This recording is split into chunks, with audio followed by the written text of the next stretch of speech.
Okay, I hope everyone is doing well. I know we only had a couple of people that were on, but I hope that as we progress, people's feelings will kind of be elevated a little bit as you get a little more engaged.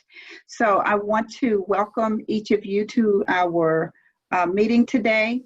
And just in terms of a little bit about myself, I've been with the coordinating board now for, I think, since about 7 months.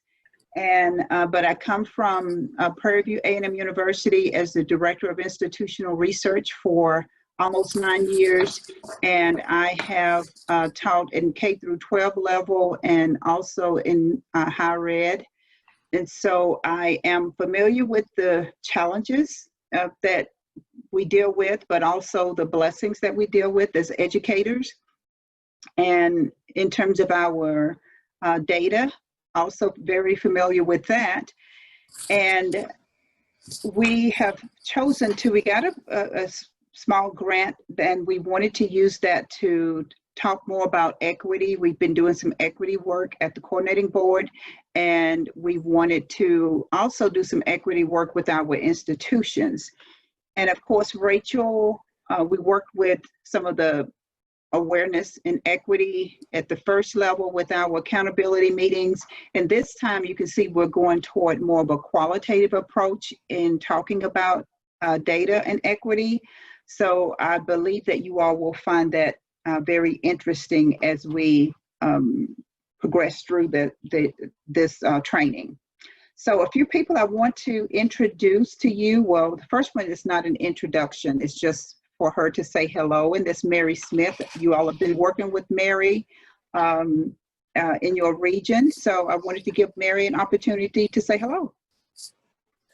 Hello, and good to see you all again. It's been a while. So, hey, I'm really happy to see your faces again.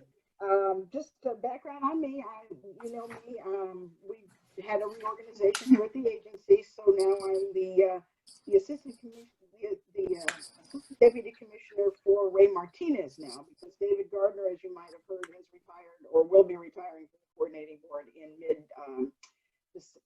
mid-June.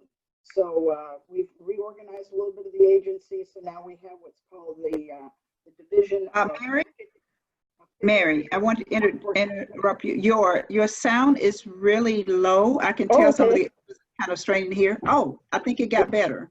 Is that better? Yeah, I think it's because I have this thing in front of my, for my wrists, but I just took it out. The microphone must be on the bottom of this thing. So is that better?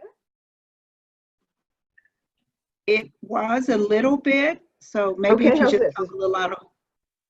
Yeah, that seems better. That seems better. That's better. Okay, I'll just bring it closer to myself. So anyway, still involved with the Northwest Texas region, and just glad to see you again. And anyway, you know me at this point. We do have another member here. I don't think he's joined us, though. I can see that he has not. Some of you may know Dr. Eric Baumeier. He's the president of Hardin-Simmons University, and he is interested in joining our advisory group. So unfortunately, he's not with us today. I can't see him. I don't think he's on unless he's calling in. But anyway, I just did want to alert you to the fact that he had offered to be helpful and was going to plan to join the group. So that's it for me. I'll go ahead and turn it back over to you, Ruby. Thank you. Then Elizabeth Shivers is with the coordinating board. Elizabeth, would you like to introduce yourself? Good morning, or afternoon, I guess. It feels like morning still to me. Which is weird because I started at 7:30, but anyways, so I've been with the coordinating board for about 1.5 years. Like Ruby, I was also a director of institutional research at one of our community colleges here in the state of Texas. So I'm very excited to have the opportunity to work with you all at the state level. And like Ruby, I think, you all are invaluable to our efforts because you're closest to our students and you know the best about what their experiences are and help us keep in mind that we need to be thinking about that student experience as we make decisions. So I'm happy to be here today and looking forward to the session. All right, and I think there may be a couple of other staff members from the coordinating board that may join later. I don't see anyone else on at this point. So without delay, because I know this is a very engaging conversation and we have a lot of activities to be involved in. And then Luis will be joining us toward the end as we move into the question and answer period. So you all may see some additional people join then. So welcome again. And now I will turn it over to Rachel. Thank you, Ruby, and thank you, coordinating board folks, for the warm introduction. Before I begin, I also want to introduce my colleague, Jay McCullough. Mr. Jay going to be observing my facilitation and helping me out as a teammate, but he will also be participating as Jay is a professor and has taught in many different settings. And so, Jay, I'll give you a chance to introduce yourself so I'm not speaking for you. To participate, like Rachel mentioned, that I'll just kind of be supporting and observing, of course, and offering any support as you all see fit. But I'm here to kind of, participate as well, and very excited to meet all of you and work with you. And I hope you all enjoy the presentation. Awesome, thank you, Jay. Okay, we are going to get started. I want to pause here for a moment and acknowledge the recent murder by police of George Floyd, along with the murders of Ahmaud Arbery and Breonna Taylor and Joyce John Reed. I would be remiss as being a diversity, equity, inclusion facilitator to not mention the inequities that are present within within all facets of our society right now. So with that being said, let's go ahead and move on and learn with each other today. So the very, very first thing that I want us to do is actually to create our own name tags. So before we begin, I want us to create our name tags. And name tags, or names, are a big signifier. And I want to be able to say your name correctly, not just our Franco, but hey, Rachel. So what you'll do is go down either to the top of your screen or the bottom of your screen and click participants and find yourself, and in your little corner of your screen, if you hover above your name, you'll see the mute button and 3 dots. Click on those 3 dots and then click more. I believe it's different on my view, but that's what you should have on your view. Click rename and go ahead and rename yourself to create your own name tag that matches your name. So you can do your first and last name, or maybe just your first name and your last initial, but this will be really helpful for me to understand who you are, starting with your name. And please unmute yourself if you're having trouble, and I can help you walk through it.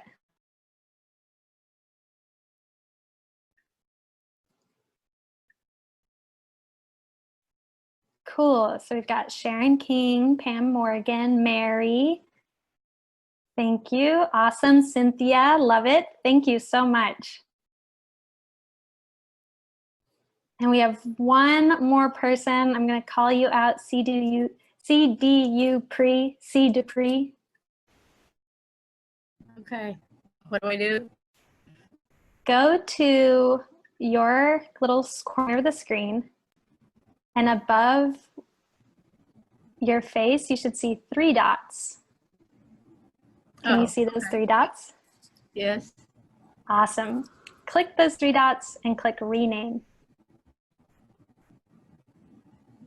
Well, I guess I don't see 3 dots. I see a minus and a square. Aw, man.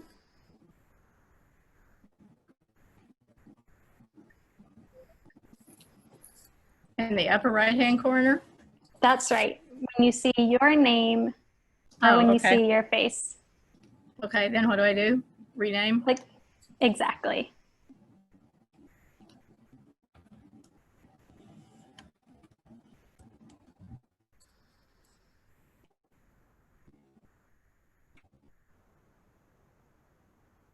Thank you so much, Carol.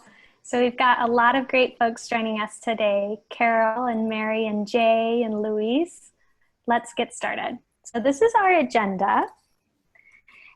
And I'm going to start off with a cold call for someone to read the agenda. Jay, can you go ahead and read our agenda today? Sure. First item will be the welcome and acknowledgement. Second will be community agreements. Third will be why did you come today? Fourth will be why are we here? 5 will be today's objectives, our role, working toward equity in education. 6 is feedback. 7 is Q&A. Awesome. Thank you, Jay. I'm going to be cold calling throughout today's session. So you might feel your seat is getting a little icy because the cold call is going to be in action. So be ready to participate when I say cold call. Any questions on today's agenda? Raise your hand if you have any questions. I see no hands raised, so I'm going to move on. These are today's Zoom agreements. So a couple of these make sense. I want you to attend today's session as if I was standing in front of you in a super cool outfit, ready to present to you with my giant screen behind me. So I want you to enter the room today just as if you were entering a professional development session. I also want you to stay engaged. And my assumption for me is that the best way to stay engaged is to maximize this screen and only have this screen up. That is my assumption of how I'd stay best engaged. That way I'm not toggling between screens, checking my email, sending a few texts out. So I ask that you stay engaged. You are all in. I'm also going to ask that you please stay muted. I would hate for any embarrassing conversations or any embarrassing noises to come out into today's presentation, so please stay muted. I also am going to ask that each of you keep your camera on. I know that we're not in all places where we can have our camera on, but that really, really helps me as a facilitator receive feedback from you based on body language, engagement, so please keep your camera on. And we'll practice in this moment. If you are off camera right now, go ahead and turn that camera on just for a second, and then you can go back to being off camera. Awesome, I see Ruby's back on camera. Thank you, Ruby. Lovely, thank you, Elizabeth. Thank you, folks. Looks great, and if you need to be off camera right now, go ahead and switch back. I appreciate you being on camera. This is a big point. It looks like this group isn't too chatty. I see you, Sharon, no worries. But I'm gonna ask that you not engage in chat unless I'm prompting you. So if I prompt you to engage in chat, that's when you can engage in chat. Otherwise, I want you to just be here with me participating. So we'll practice right now. In chat, you can message me privately or message everyone. Describe how you are feeling about today's session in one word. How do you feel about today's session in one word? Go ahead and type it in chat. You can type it to everyone or you can type it just to me privately. Oh, darn it. Interested, ready, interested, supportive. Thank you, Jay. Intrigued. Great. And we only have a couple of people writing in chat. I'm looking for 100%. Pam says ready. Awesome. Questions? Glad to be here. Thank you, everyone. I will also be using cold call. You already know that. Be ready. Cold call is going to be used today, and I'll cold call someone right now. Let's see. Sharon, would you explain your one word? How are you feeling about today's session?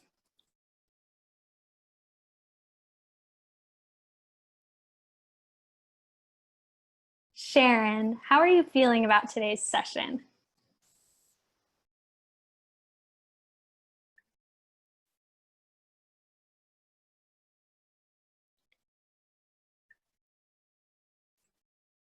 Sharon, are you with us? If you're not able to be with us, I'll switch to someone else.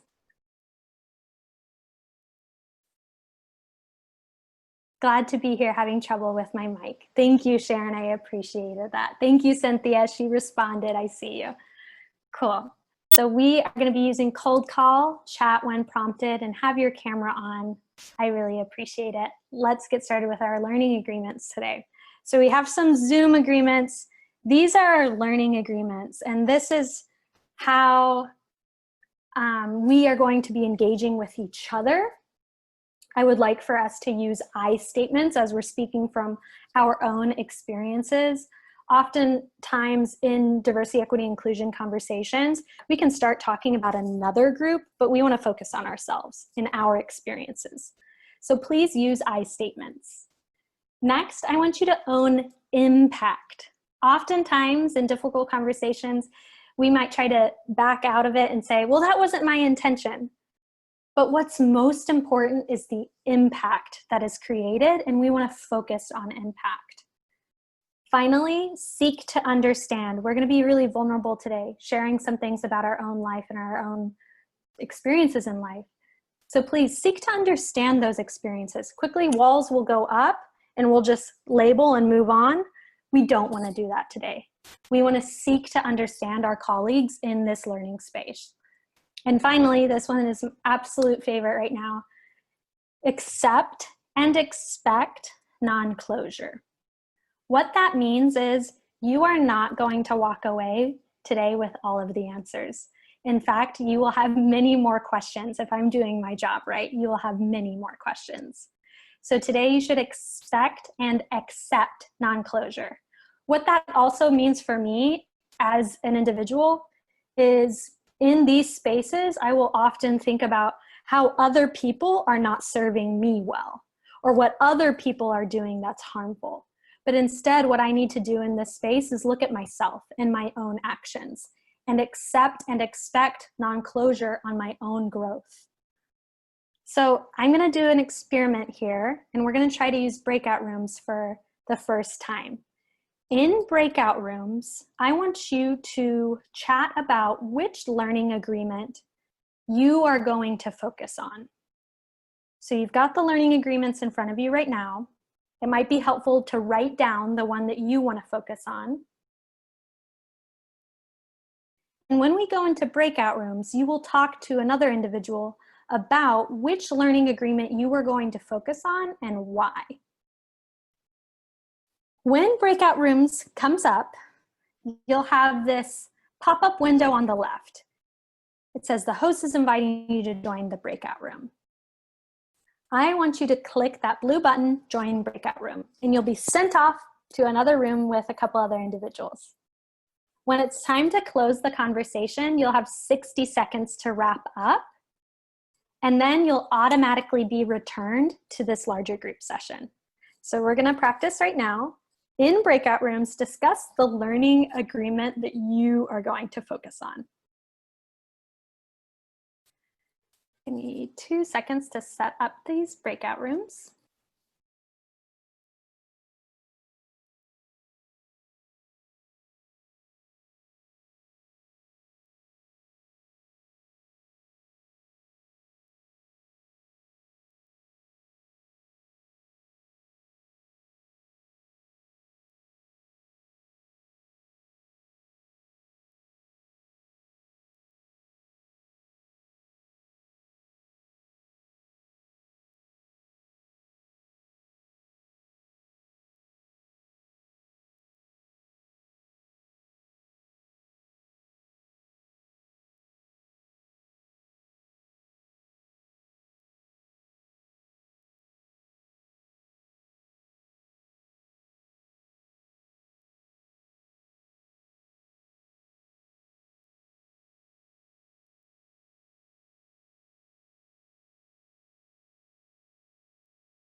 Great, and you're back. How was that? Awesome, thumbs up. Thank you for that thumbs up. So tell me, I'm gonna cold call on someone. Let's see here. Cynthia. Cynthia, can you share out which agreement are you prioritizing? Which agreement did you talk about prioritizing in your group? Either the own the impact or seek to understand were my two. Own your impact or seek to understand. Why did those resonate with you? I seek to understand is always one of the foundations for me. For in my thinking, excuse me, if I can understand somebody, then I have more ability to be more versatile. Okay, thank you. I appreciate that. I'm hearing Cynthia say when you're able to understand somebody else's perspective or experience, we start to employ empathy. And empathy is one of those super powerful tools that we can use within our campuses in order to connect with others, not only our students, but also our colleagues. Thank you, Cynthia. Okay, we're gonna move right along. So why are you here with us today? I wanna hear from you at this time. We are here to start a conversation. And I want to know, what do you hope to get out of this conversation? What do you hope to get out of today? In the chat, respond to this question on your screen. So now we'll use chat. You see, we're starting to use our tools today in order to have an engaging session. So go ahead and jump into chat.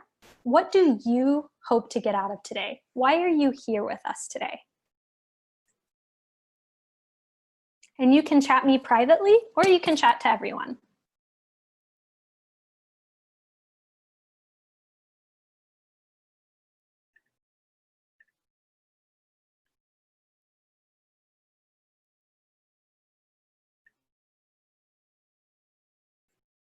Why are you here with us today? What do you hope to get out of today?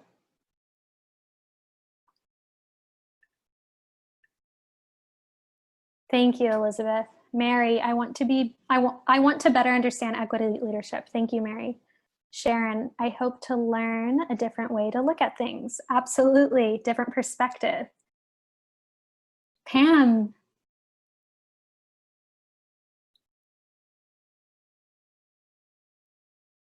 I just read yours inside my head. I understand that you're having a little bit of perspective shift, and I hope that you can see today is just as practical as the work that you were expecting to do. Increase my knowledge base and meet new folks in education. Thank you, Jay. Get new ideas about 60/30, says Carol. Cynthia, support equity initiatives on our campus. Thank you. Okay, so now after hearing a little bit about what you hope to get out of today, I want to discuss why we are here today. So as I said before, we're here today to start a conversation. This is just the very beginning of a conversation. President Bruntmeyer, I hope you're saying your name right. Thank you for being with us today. So today's the start of a conversation, and applying an equity lens to our work is ongoing work. So what we're going to be doing today is we're going to look at our own experiences and where we are in order to unpack how we approach equity work with the communities that we work with. And so just as Cynthia said earlier about employing empathy, in order to support and serve others, we actually need to understand ourselves first, right? There's an old axiom, you can't love others until you love yourself. It's kind of the same kind of thinking. So we're going to be looking at our own experiences today.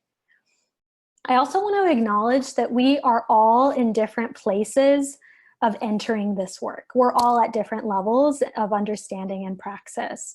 So even if we have the language of equity, it doesn't always mean that we live by equity values or we're practicing equity values on a daily basis. I'm going to say that another way. We may have the language of equity, but we may not be doing the labor of equity at this point in time. So my hope is that we can build those muscles a little bit in order to do that labor of equity work. To be equity and education leaders, it requires a ton of time. And I know with the way that I present, I'm sure you're making some assumptions about how much time I have taken to learn this equity work. It is taking me continued time. It will continue to take me time. This equity work takes time. It requires ongoing learning, community building, toolkit building, and of course, practice, practice, practice, practice. So through our collective learning, our goal is to help all of us become more thoughtful, effective, and prepared leaders to respond to and embody the values of equity in education. So a bit about who is presenting to you today. I'm a part of Maya Consulting. Maya Consulting is a team of educators in Austin, Texas, and we are a consulting firm that works in 3 areas. That's project management or technical assistance work, strategic planning, and also diversity, equity, and inclusion advising support. And who is this lovely lady presenting to you today? I forgot my glasses, I just realized. I am Rachel Franco. I'm an educator, facilitator, and consultant, and my bread and butter is bicultural and bilingual education. That's what I love, love, love.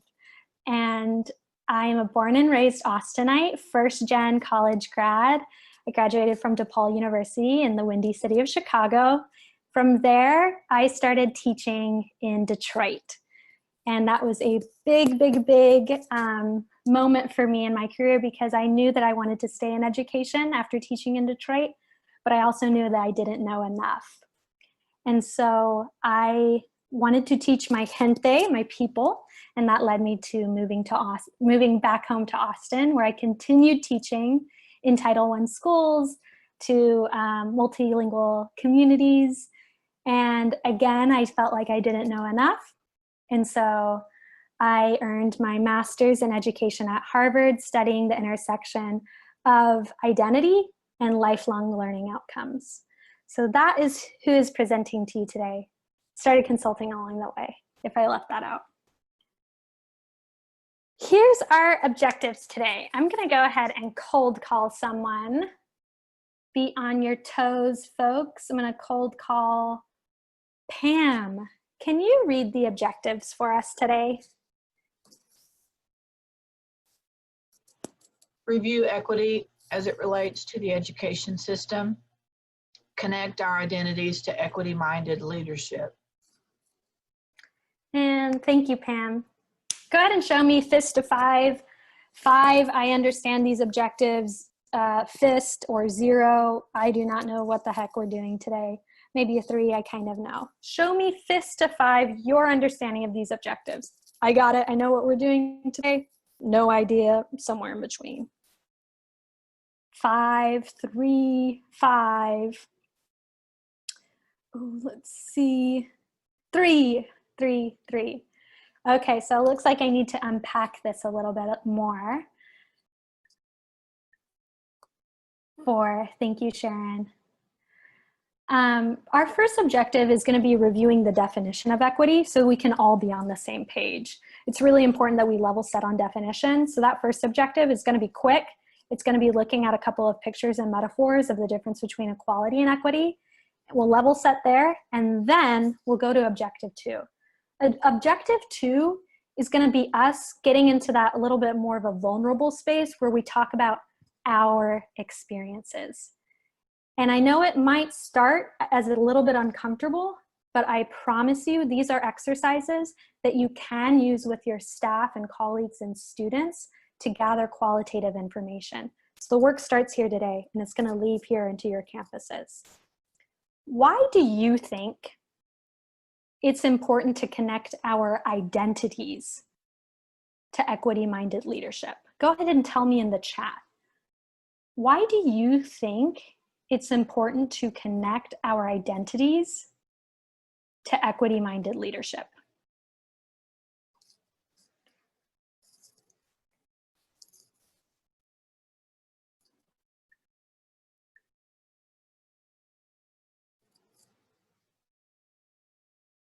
Why do you think it's important to connect our identities to equity-minded leadership?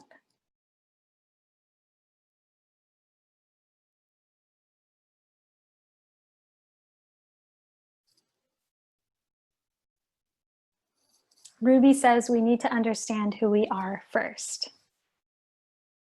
Absolutely. We need to understand our own experiences and what resources best support us before we just start designing learning spaces with resources that support our students. The more we know, the better we serve. Pam, I know I just called on you for cold call, but can you explain what you mean there? The more we know, the better we serve? Well, a really simplified example would be what those of us that are involved in the online instruction part at our universities just went through with COVID, and that is understanding the end user. In this case specifically, it was technology.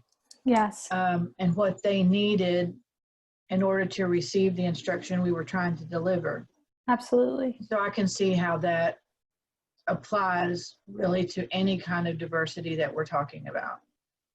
Absolutely. I couldn't agree more. And that is such a timely example. You're right. We have to think about the end user. And the end user in this case on our campuses is our students.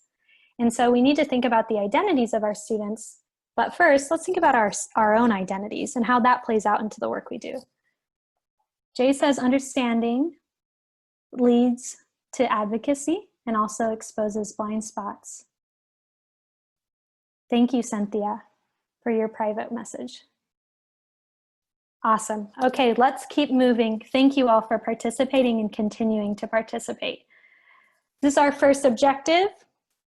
We're going to review equity as it relates to the education system. This is going to be quick, quick, quick.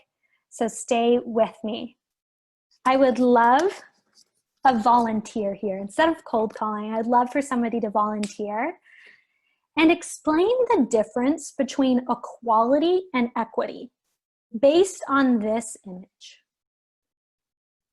What is the difference between equality and equity based on this image? If you would like to explain the difference, go ahead and raise your hand.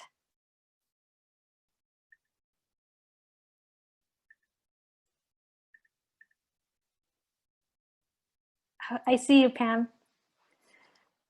Go for it, Pam. I love it. I'll just do while everybody's waiting to see what a doofus I am. No name calling, even on yourself. Just looking at the picture, you know, you can see that equality, we think of equal for all, meaning the same thing for everybody. Okay. Whereas with equity, people need different things to be able to reach the same goals. I would agree with that definition. Does somebody want to add on to the definition here? Or to Pam's definition, or would you amend something that Pam said? Well, it goes back to what Pam was talking about earlier on the online. What we just experienced is one of the things our institution's doing is doing training this summer because of the different needs that students have in a classroom. Our faculty are real adept at adapting based on face-to-face. They need more tools and they need more training to do this, whether we go hybrid or whether we go online. And so it's just trying to build a bigger toolkit Exactly. so that we can reach students wherever they are with whatever they need and be intuitive enough to know that that's what they need when they can't express it themselves. Cynthia, correct?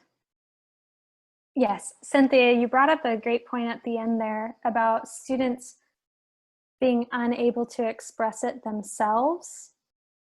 I believe that what we can add to our toolkits is different ways of gathering that information when students don't readily give us that information. I believe that they're expressing their needs and their different needs, their different resources, but we don't always do the best job of listening. And so I'm going to provide us today with a couple of tools to gather that information so we can better understand what students need in this pandemic time, but also beyond this pandemic time. Okay, thank you. So what is equity in education? Right to Pam's point, right to Cynthia's point, equality is equal access, but we know that equality is not equity. And so equity is really designing policies and practices with differing resources, so there will be proportional representations to learning opportunities. So basically, if you could do like a real handy definition of equity, equity means everyone needs different resources to be successful. What I need at Maya Consulting is different from what Jay needs at Maya Consulting, is different from what Ruby needs at Texas Higher Education Coordinating Board. We all have a different set of needs in order to have our best work outcomes, our best learning outcomes. It's all about differing resources. That's what we'll be getting into today. Does somebody want to correct what I said, or amend what I said, or add on to what I said? How do you view equity?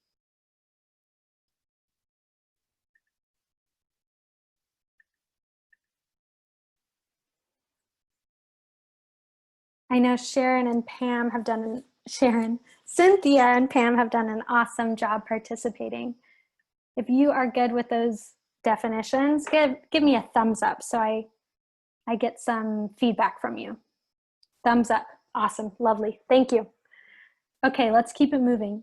So we know that equity in education exists when policies and practice have been designed and created so that there's proportional representation to learning opportunities. Big question here. Why is it so important to keep the definition of equity in the forefront of our mind? Why is it so important to keep the definition of equity in the forefront of our mind? Go ahead and tell me in chat, and I'll pause here, and you can answer that question. You can send me a private message or a public message. Why is it so important to keep the definition of equity in the forefront of our mind?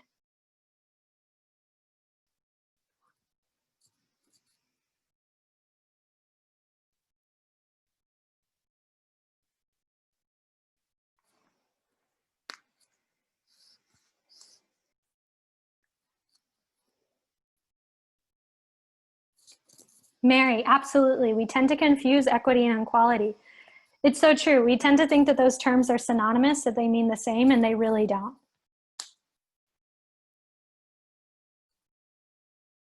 Pam says that the definition of equity helps us guide our decisions. Ruby says we attend to what is on our minds. Absolutely. If it's on the forefront of our mind, we are going to be paying attention to that. And we're going to be serving that thought at the front of our mind. Jay says, helps inform the work we do each and every day. Absolutely.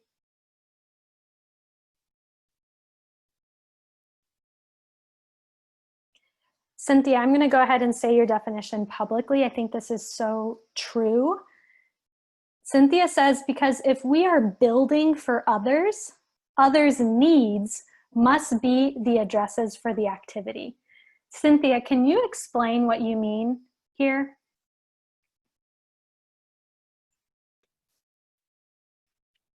I'm assuming that when we're talking about education,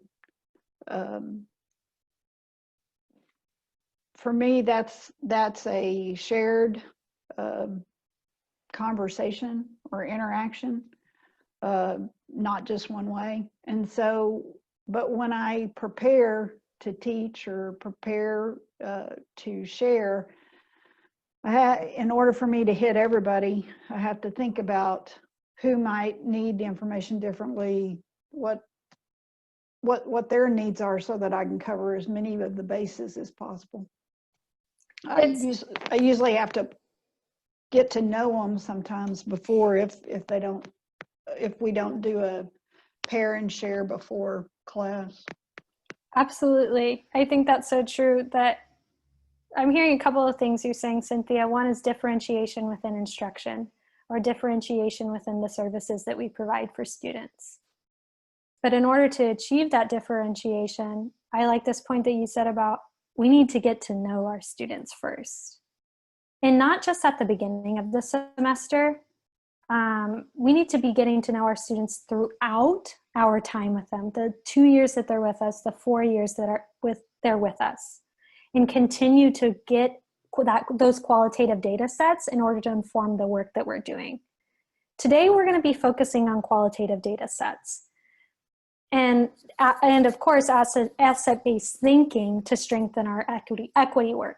And I'm going to pause right here because I'm really excited about this point, but we'll move on, of course, too. The reason why I believe in qualitative data so much is that it gives me a fuller picture of who our students are when they come to our campus. And I can code qualitative data just as I would code my quantitative data. And so we're going to be doing a couple of activities, and I'll give you some ideas, and you can always email me or chat me privately, and I can give you some more ideas about how you would code this qualitative data. So let's move into it. Our second objective here is to connect our identities to equity-minded leadership. I'm going to launch a poll here. Before we get into that exercise, I want you to tell me, how do you gain qualitative data from your students? And I have 11 participants here, so I want to get at least 11 responses. How do you gain qualitative data from your students?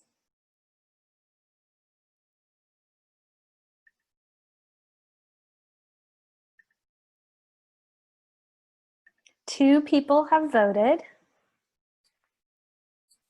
5 people have voted.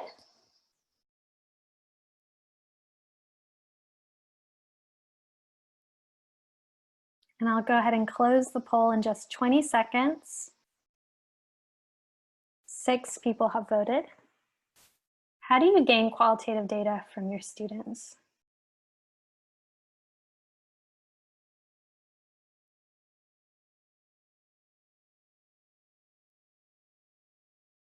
And I'll end the poll now. You can see our results. So it looks like the majority of us gain qualitative data from our students through surveys. How are surveys helpful? How are they not helpful? I want to hear from you. Just unmute yourself. Go ahead and unmute yourself. Why are surveys so helpful? Or how have you found surveys to be unhelpful?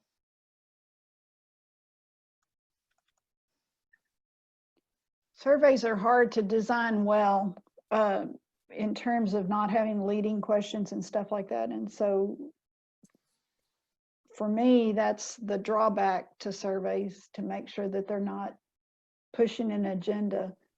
The positive thing is you can leave things open-ended and they can add more. It sounds like, Cynthia, is it accurate to say that surveys don't give you the full picture, or they might skew some information that you're receiving based on how the question is phrased, leading questions and such? We are going to give you a couple of exercises or activities to use in addition to those qualitative data tools that you already have in your toolkit. This exercise is called the 3 things exercise. This is something that you can do with your students. This is something you can do with your colleagues. And here we'll be building a colleague connection in this 3 things exercise. So let me take out my notes, but you can see some of them are already on the screen here. I want you to take 2 minutes to write down in front of you 3 things you are passionate about.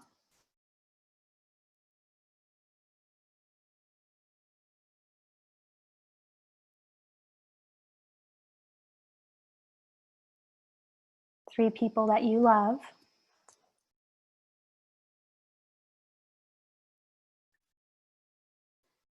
3 identities that are important to you or are your most salient.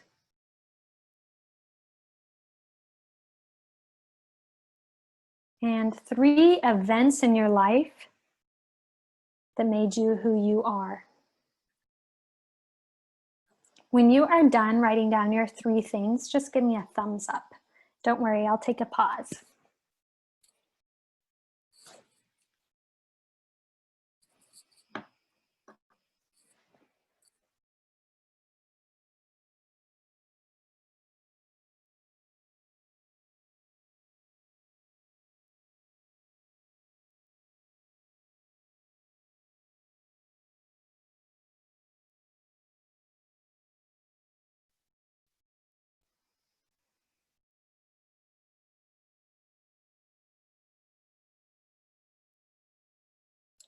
Go ahead and give me a thumbs up when you are ready.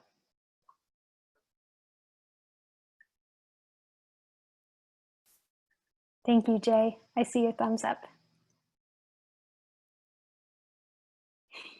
Thank you, Sharon. I see your thumbs up. I appreciate it. Awesome. Thank you, Cynthia. Thank you, Pam.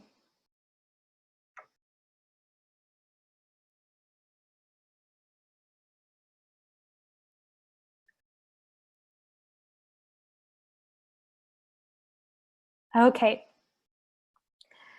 So now that we've written down our 3 things, I am going to bring you into breakout rooms.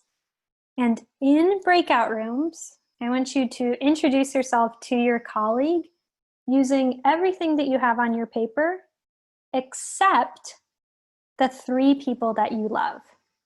So when you talk about the 3 events in your life that made you who you are, you can't mention the 3 people that you love. When you talk about the 3 things you're passionate about, you can't talk about the 3 people you love. So you are not able to talk about the 3 people you love while you go through those other 3 things on your sheet. Can you give me fist to 5? Those directions are clear. 5, yes, super clear. I know what to do. Fist, I have no idea what's going on. 3, I'm somewhere in between. 3, 3, 3. What can I help better explain?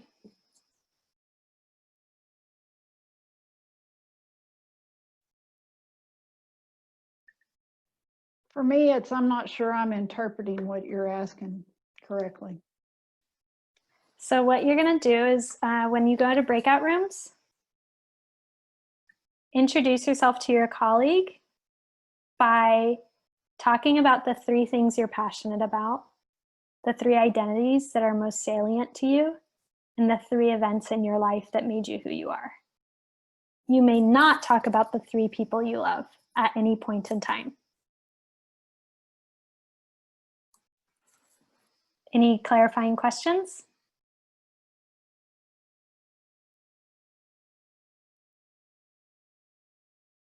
Okay, I'm going to send you to breakout rooms.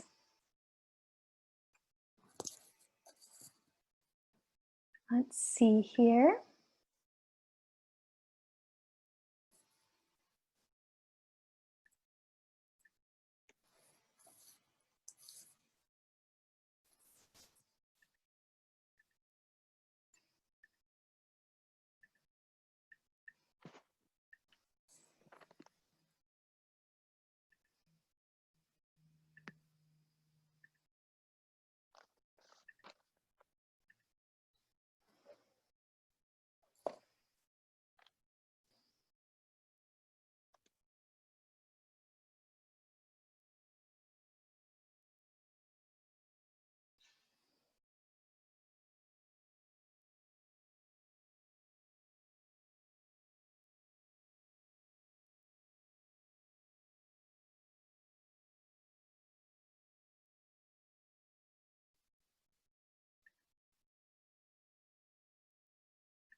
Great, you're back. Welcome back, folks. So how was that? Thumbs up from Jay, thumbs up. Let's see, awesome, thumbs up from Elizabeth. It was good. I want to ask you now, and I want us to unmute ourselves and talk to each other. Why did we do this? Why do you think we did this today?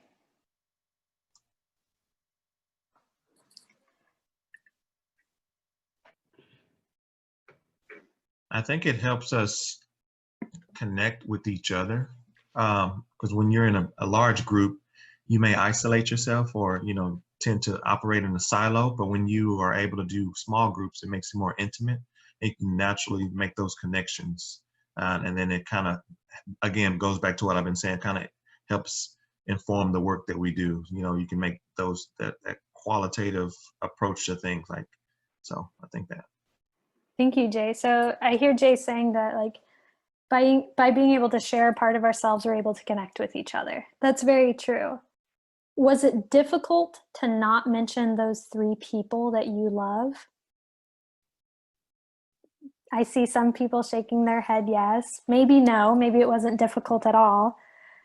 My question to you, this is my big idea question, is what does this mean for our students? What does it mean for our students when they can't show up as their full selves on our campus? Especially when we look at quantitative data sets. We aren't seeing the full selves of our students. I know that in the quantitative data that I had as a student going through, this is a K-12 example, but Austin ISD, it didn't show that I was growing up with chronic trauma. It didn't show that I was in unsafe situations, right? And teachers were able to gather that information whenever they built relationships with me. And so our quantitative data sets, they don't tell us everything about our students. We're missing those 3 people that they love, right? And so these exercises, qualitative exercises, can give us that additional information that you can use within your equity work. This is my favorite exercise. I love using this with colleagues. I love using this exercise with students. And I've had a couple of people email me from our coordinating board sessions from different colleges and universities across the state of Texas saying that they are going to be using I Am From with their students. So this is a great exercise that I'm ready to dig in on with you. I Am From is a poetry exercise. So each of us will be writing where we come from. And we're only going to focus on the first 5 lines of the poem. I'll go ahead and read my poem for you. You are going to have some work time.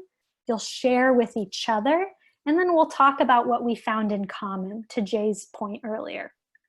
So I am from. I am from pots on the stove, from Bluebell ice cream and Quaker oats. I'm from the red brick 2-story, trailer home, duplex, and the woods behind them. I am from aloe vera plants, growing wild against the broken down truck. I'm from Great American cookie cakes on your birthday and curly brown hair. From Roxanne and Salvador. I'm from talking too loudly and with your mouth full. From get your elbows off the table. And I'm so proud of you. I'm from church on Sundays, fried chicken Sundays, nap all afternoon Sundays. I'm from Austin, Texas, and San Luis Potosí, Mexico, barbacoa tacos, and barbecue chicken. From Papa Grande running away from the police with his shoe shine kit, the scar on my brother's lip, and the other on his eyebrow. The pictures of family members now gone, the yellowed cigar box sitting empty, the UT football cap unmoved from the altar in the front room, sacred elementos honoring the lives of those that came before. Now it's your turn. Where are you from? On a sheet of paper in front of you, I want you to write your own I am from poem. And I want you to focus on just those first, let's see, 1, 2, 3, 4, 5, 6 lines. So stop at I am from family tradition. If you write the whole poem, that's great, but I'm only expecting you to write the first 5 lines. So I'll give you some think time, some write time right now. And I'll put my timer on for just 5 minutes for you to write the first 5 lines of your poem. And my timer is on. You may chat me privately if you have questions.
You have 3 minutes left to work on those first 5 lines, stopping at I am from family tradition and family trait.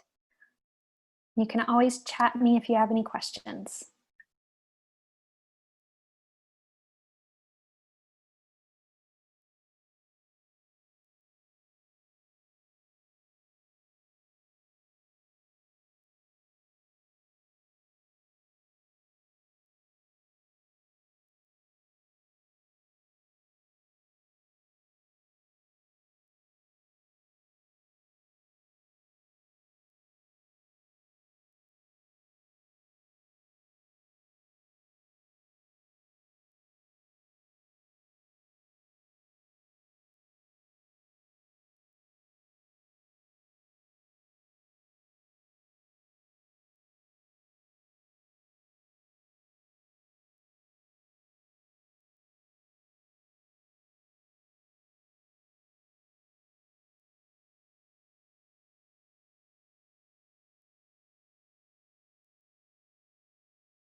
You have about 1 minute left. If you want to write beyond those 5 lines, write as much as you want to write.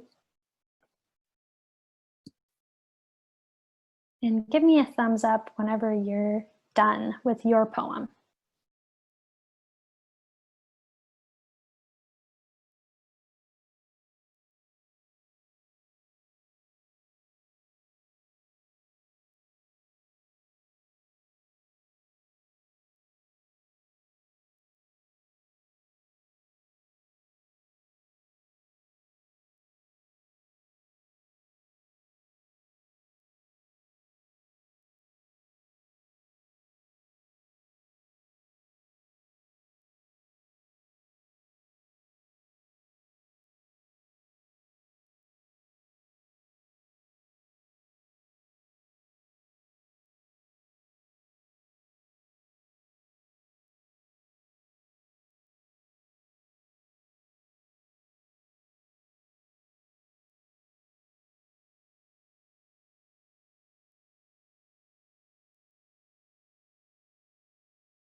Now that is my timer. Can you give me a thumbs up if you are done, and give me a thumbs down if you need just 30 more seconds?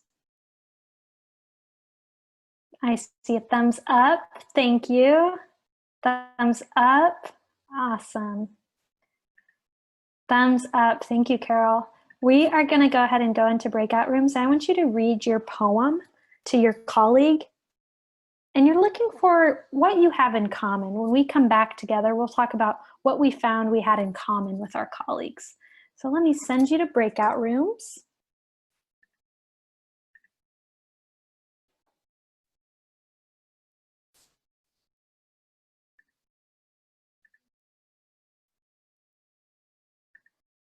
Let's see.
Okay, we are just waiting on a couple more folks to come back.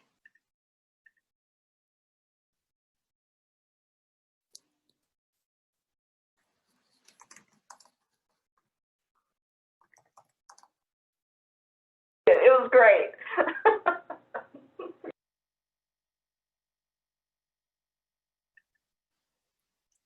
Okie doke, we should have everyone back here with us. Welcome back. I would love to hear what came up for you. Oftentimes this brings up some memories and some emotions. What was coming up for you? Or another question, what did you have in common with your colleague?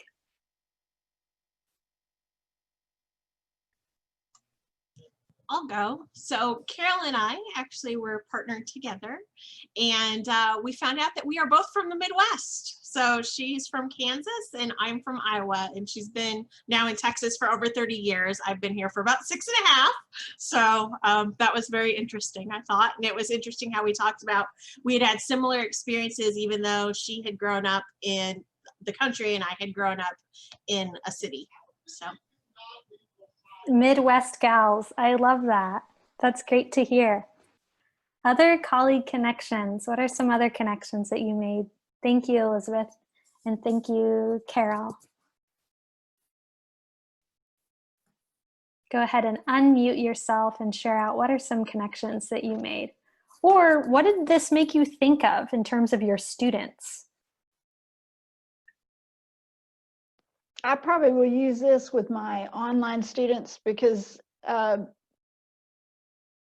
I've been in administration long enough to where I now don't know the kids that are coming to me at the senior level for their internships. And so I probably will use this as my icebreaker, just so I'll be able to latch on to something more than just their degree and what they want to do when they get out.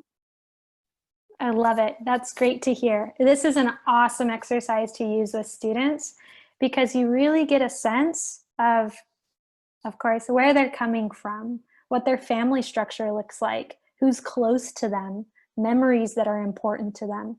And we can employ that information to better serve our students, both in this micro relational level, but also in this macro institutional level. And so this is a great, great exercise. I'm going to keep it moving. Thank you all for being vulnerable and for sharing your poems. And thank you, I think it was Mary, right, who shared with me. Mary shared an awesome poem, and our point of connection is we both have some roots, some friends from California. Yeah. Okay, let's move right along. I am looking for a cold call here. Mary, I am going to turn it back on you. Can you please read this quotation for us? I can. Let's see here. Let me just move this thing out of the way here. Thank you, Mary. Living our identities is much like breathing. We don't have to ask ourselves each morning who we are. We simply are. Identity is never fixed. It continually evolves, but something in it stays constant. Even when we change, we are recognizable. Who we have always been. We are recognizably who we have always been. Identity links the past, the present, and the social world into a narrative that makes sense. It embodies both change and continuity. I'm a professor of clinical psychology at Fielding's Graduate University. Awesome. Thank you for reading for us today. Carol, I'm going to cold call you now. Carol, how does this quotation apply to our students? Well, I think we're helping our students evolve. It says identity is never fixed. And I think every class that a student takes should affect them in some way. It may not always be positive, but it may open new thought patterns, new considerations, whether it's career or whether it's just something internal. I think an identity is constantly, as it says, it's constantly evolving, and our students evolve at a more rapid rate than we do once we're out into the world, if we teach them well. Thank you, Carol. Anything coming up for you that what Carol said resonates with you? Anybody want to add on to what Carol has said?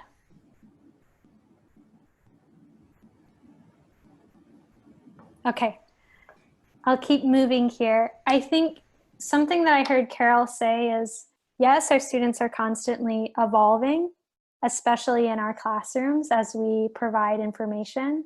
But what I want to caution is having this framework about a banking model that we are just adding to our students when we know our students are bringing so much to us. And so oftentimes we can think like, you know, for me in my own life and my own examples, I went to DePaul University and I had a professor telling me, do you even know how to write a thesis statement? And so he was looking at me about like what he needed to add. He needs to teach me how to write a thesis statement. Instead, knowing that I'm bringing so much already to the table, and how can we use what students are bringing to the table in order to serve them better? This gets into our equity-minded leadership. In order to have, I got a little note here, thank you, Jay. In order to have equity-minded leadership, we need to utilize asset-based thinking. So this is a sort of a paradigm shift that can happen. So asset-based thinking is a way when we utilize the strengths that our communities are bringing or our students are bringing to the table. So deficit thinking sees deprivation in students. And most often we see this occurring in communities of color. So we might often look at communities of color of what they're lacking. Oh, unfortunately, they don't value education. Their families don't value education. I know that's something that you would never say, but it is something that we hear at times when we are just talking to our colleagues one-on-one in our offices. And so deficit thinking sees deprivation. And it approaches students by overgeneralizing their experiences. And so we might hear of an experience that a student is having, and then we apply it to everyone. And we're making assumptions about students instead of acknowledging the powerful potential of the communities that our students come from and the cultural wealth that they bring to our campuses. So asset-based thinking prioritizes the strengths of students and communities with whom we partner. We are going to practice for the remainder of our session today how to shift our language, right? I'm a language nerd. Language and literacy is what I'm all about. So we're going to shift our language about how we talk about students.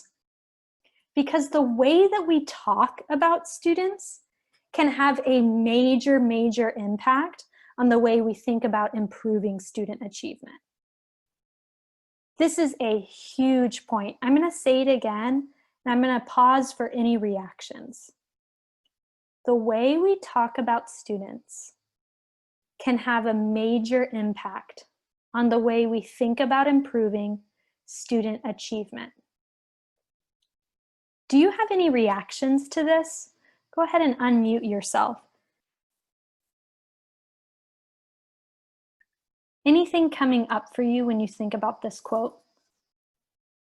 This is Mary.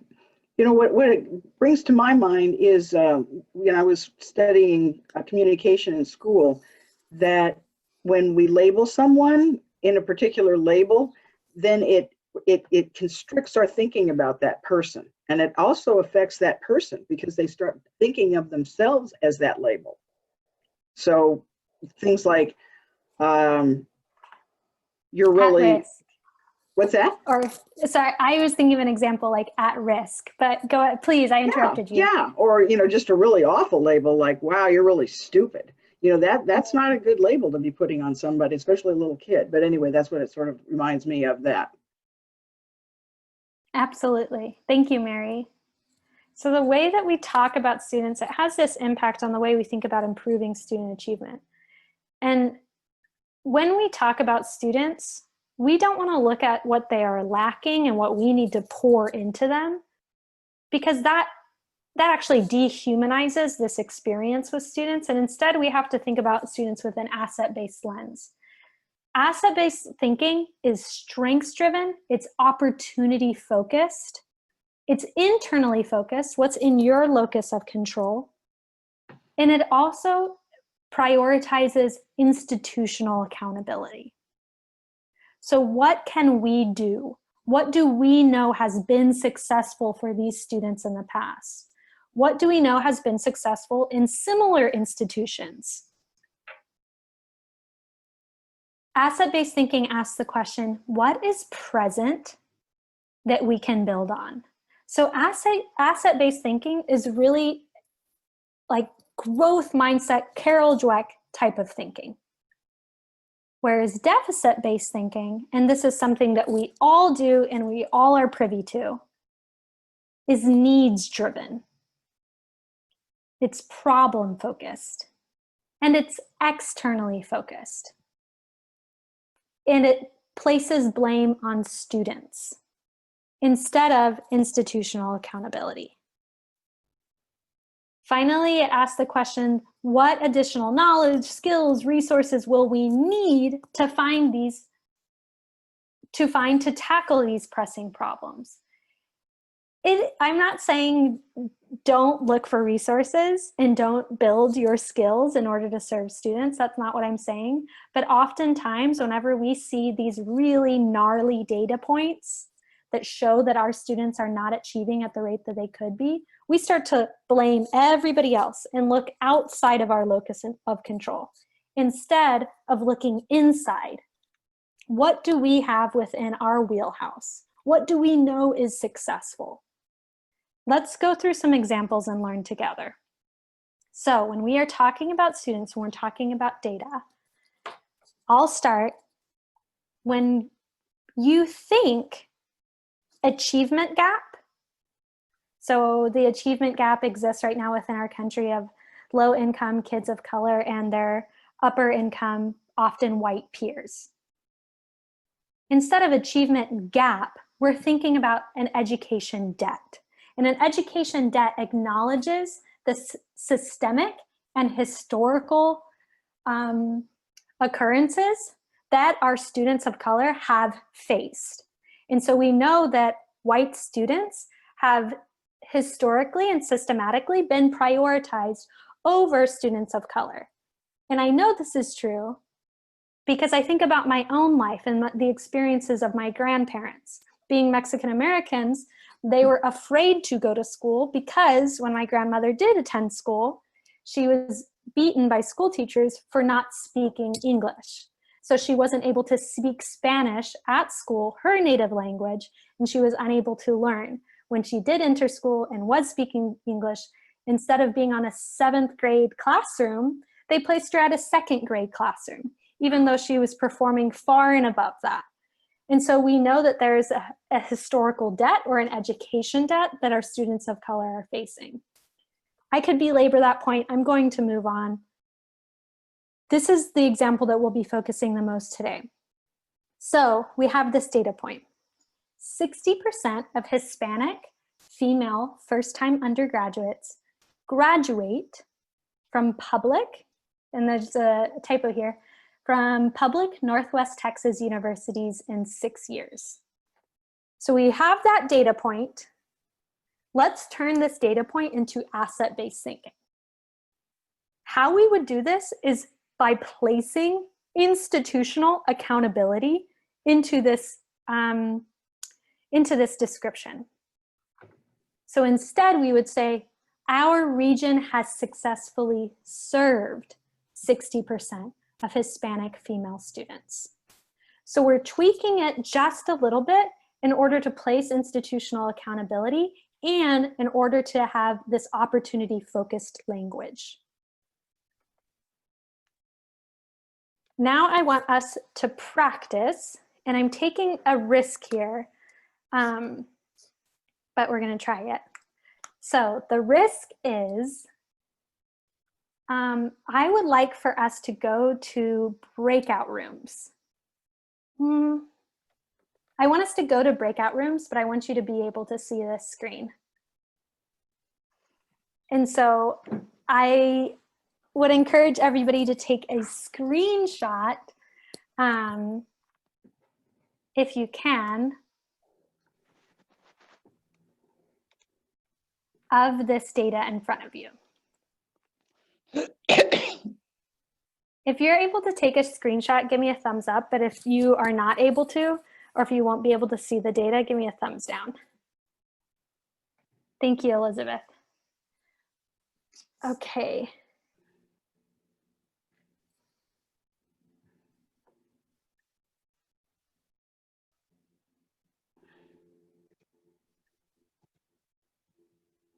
So I'm going to send you to breakout rooms. Awesome job. I'm going to send you to breakout rooms, and I want you to talk about how would you utilize asset-based thinking when talking about this data set. And I'll join some of you in breakout rooms too. How would you utilize asset-based thinking talking about this data set?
Awesome. Y'all are coming back here. Welcome back. Just waiting for a couple more folks to join us.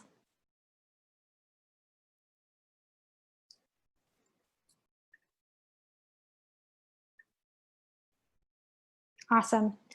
I had a great discussion with a couple of rooms. One of the discussions that I want to bring whole group is this discussion that I had with Pam, and I believe it was Sharon, who was also in the room. Pam, you were talking about how it's kind of, I heard you say it's kind of counterintuitive to use this asset-based thinking with our 60 by 30 plans. Can you expand on that and share a bit of our conversation that we had? Yes, Sharon and I were talking about how the goals that we've been given by the state to increase specifically high school to higher ed numbers focus on the deficits.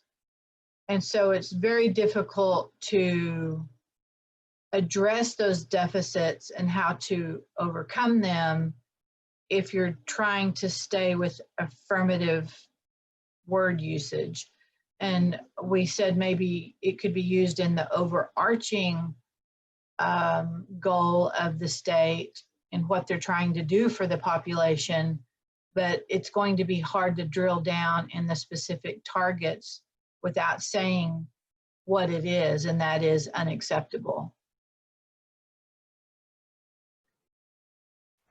Any reactions to what your colleague Pam has said? Go ahead and unmute yourself. Do you agree? Do you disagree? That's extremely interesting, I think. How would you change it too? Because we see this chart, and I was talking to Cynthia about it, and we have one just similar to it that shows a pipe and all the, the dripping, the people that we're losing along the pathway of this pipe, and it's Exactly. it's a vivid description. But how would you change this? Because we use it a lot, this thing, the showing the dripping of the people that are not really going to complete. And I think even Cynthia, she said that she was sort of surprised at how many students that we really are not graduating within the 6 years. So I'd be curious on how you would share with us how to turn this into asset-based, because I find it hard to do. Absolutely. Go ahead. In just an idea, I haven't seen your drip image, but filling things up like a cup or a glass and seeing it increase, I think is one way we can flip this to a positive. Yeah. But it's so incremental sometimes that it's hard to see it going up. Yeah. And so I don't know. I really Pam's words of kind of frustration I can understand, because if it's pouring down to us in the deficit mindset and we're being asked to flip it, the messaging is not reinforced. If we're having to flip the message to positive, and yet all the publicity is negative, that it's hard. So I think the point that I want to make clear here in our own understanding is when we use asset-based thinking, we are not absolving ourselves from accountability, or we are not absolving ourselves from the reality of our data sets. Instead, we are taking on that accountability and being opportunity focused or growth mindset focused. And the biggest example that I tend to return to, because I think it's just the most salient, is figuring out what has been working or what has worked for that 17% of Hispanic students who have earned a degree or certificate from our Northwest Texas schools. What do we know has been already successful for them? And then how can we amplify or multiply those successes for those other students. What I also think about here, what I'm learning about here is, yes, I have this quant data set, and yes, it is alarming, and we need to have a sense of urgency around it. Simultaneously, we learned that there's a missing piece, or there's missing stories about our students in this data set. And so just like our 3 things exercises, what does it mean for our students when they can't show up as their full selves in the data set? That's when we employ these qualitative measures, these qualitative data pieces, in order to successfully impact our data. So an example here is, if I learn that the most important people in my students' lives are not mom and dad, but actually uncle or a high school teacher, well, then I can utilize those relationships in order to impact my student success. Now, I just said a lot. I gave you a lot. I want to hear from you, looking at this next data set, responding to Cynthia's comments, to Pam's comments, Mary's comments. How would you utilize asset-based thinking when talking about this data set? When you're ready, when you've got something, a problem, a question, an idea, unmute yourself and share it with us.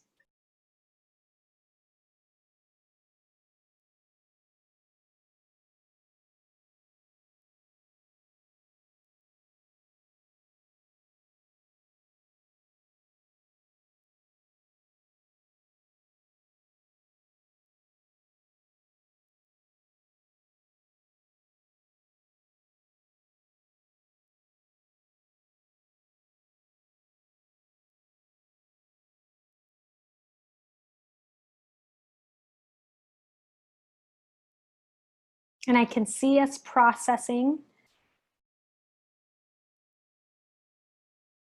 If you need more time to think about how you would talk about this with asset-based thinking, just give me a thumbs up. If you're good, if you're ready to talk, counterintuitive, give me a thumbs down. You need more time, increase the time, give me a thumbs up.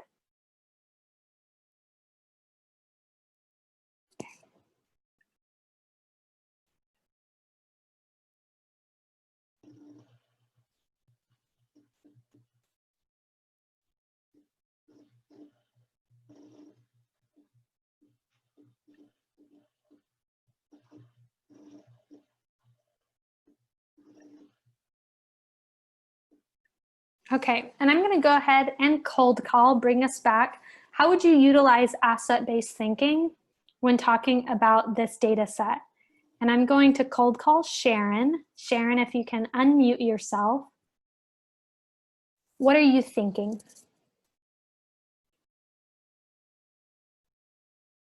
Can you hear me? Yes, ma'am. Okay. Well, there's actually some good news in this. You've got some really good news among the female population of all across the board, and then some significant variation with the males. But I think as far as framing it in a positive way, there are some good things going on here. And then I guess the challenge would be to sort of figure out what's working, and then try to incorporate that more with where you have your, I don't want to use the word deficit, but where you have your deficits, then, because something is working very well among certain populations. Absolutely. I want to build off what you're thinking through, Sharon, here. So I hear you having a reluctance to use the word deficit. That's okay. We can always say opportunities for growth. We clearly have opportunities for growth here. Can you tell me about how you would build off of those opportunities of growth?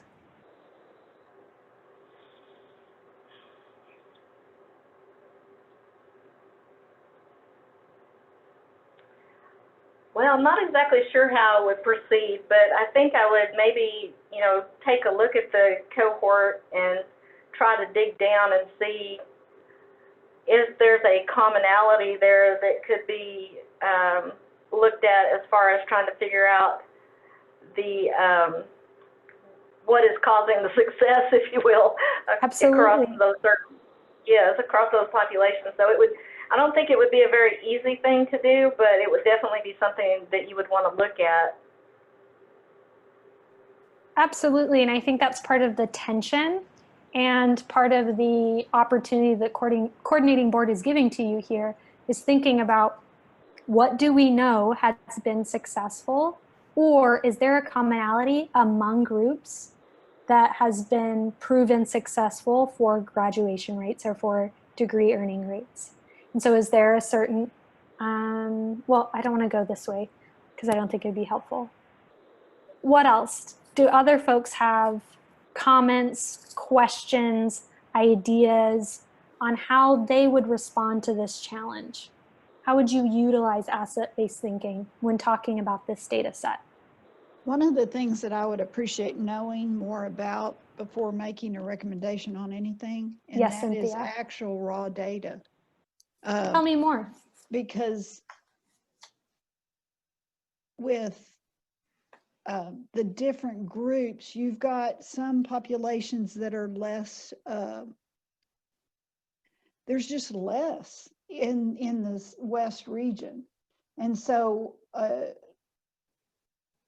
we're not equally broken out across each of these ethnicities. And so it's 1 or 2 percentage points can be impacted pretty quickly with less population.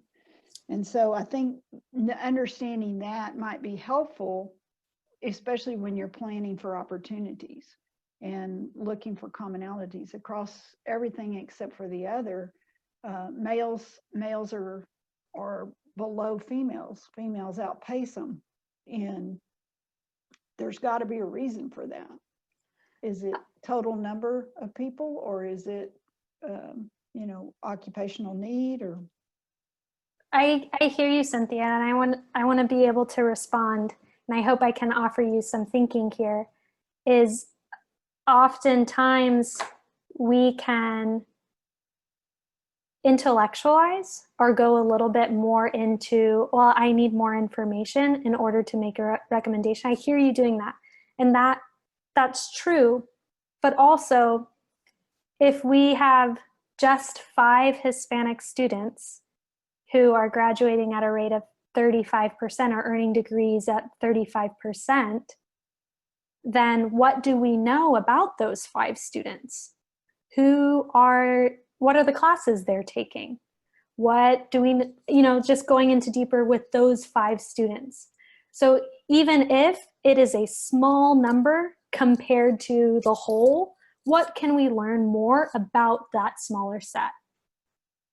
But you have to get into the numbers. You can't just go, you have to dig. A percentage doesn't tell you anything but a global paint wash. You've got, in all of these cases, you're going to have to dig down and find out what you've really got. Absolutely, and I'm not saying don't dig, but when you are doing that digging, make sure that you are employing an asset-based thinking that is strengths-based. Asset is not necessarily being positive. Instead, asset is being strengths-based. So what do we know has been successful? That's the question that I keep turning to. But we are actually at the end of our time here. I want to thank you for all of your hard work and participation. I know it was a very tech-heavy presentation, so I thank you for being a part of this. In a moment, our coordinating board team is going to begin their Q&A session. But before we do, I would just want to hear from you. What will you take away from today? What is one of your takeaways? Either Pam or Cynthia or Mary or Carol. What is your takeaway from today?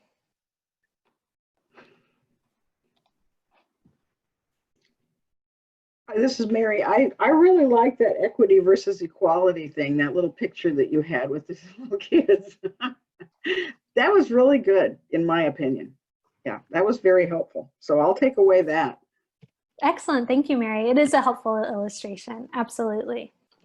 I appreciate the connection between the asset thinking and the growth mindset. Me too. Yeah, that's good. Yeah. Thank you all. I appreciate that positive feedback. I am going to go ahead and drop in your exit ticket here. Please fill out this exit ticket or this post-session assessment in our chat. This is really helpful data for me to improve upon our session. So go ahead and click that link in your chat. And when you are done filling it out, just type done or a thumbs up in the chat that tells me we are ready to transition to our Q&A portion of our session.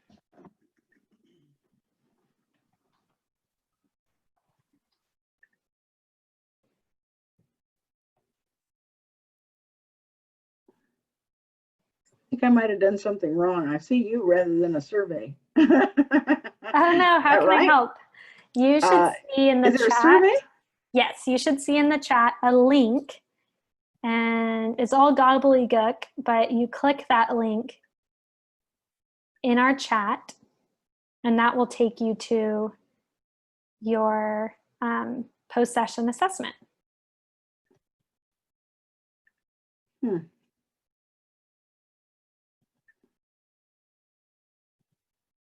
you still having challenges, Mary? Yeah, I can just cut and paste it into Chrome, right? Should I just do that? Totally, and I can send it to you privately. Oh, here, I got it. I think I got it. Okay. Okay, I don't have it. You press, click on chat, but nothing happened.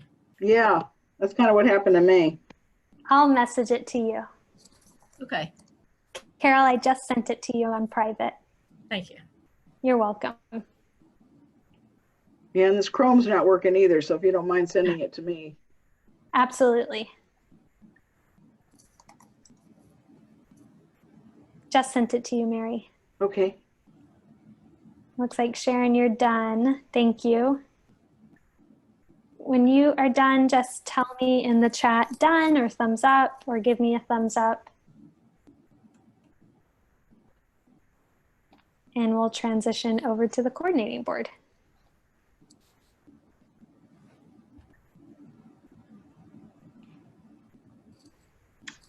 Just let me know when you're ready.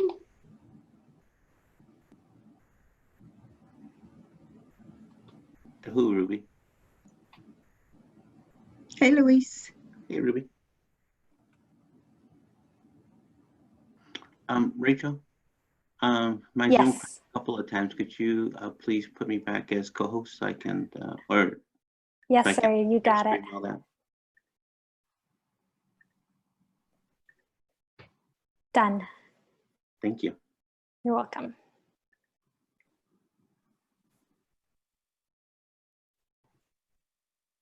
I don't want to take any more of our time because I know the coordinating board has got some awesome work with the dashboards today. And so please just give me a thumbs up if you are ready to go. You have filled out your post-session assessment. Thank you, Cynthia.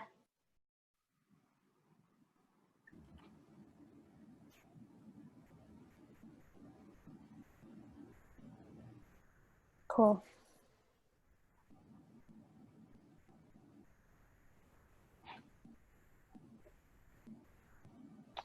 We'll take one more minute and then we will begin with the Q&A.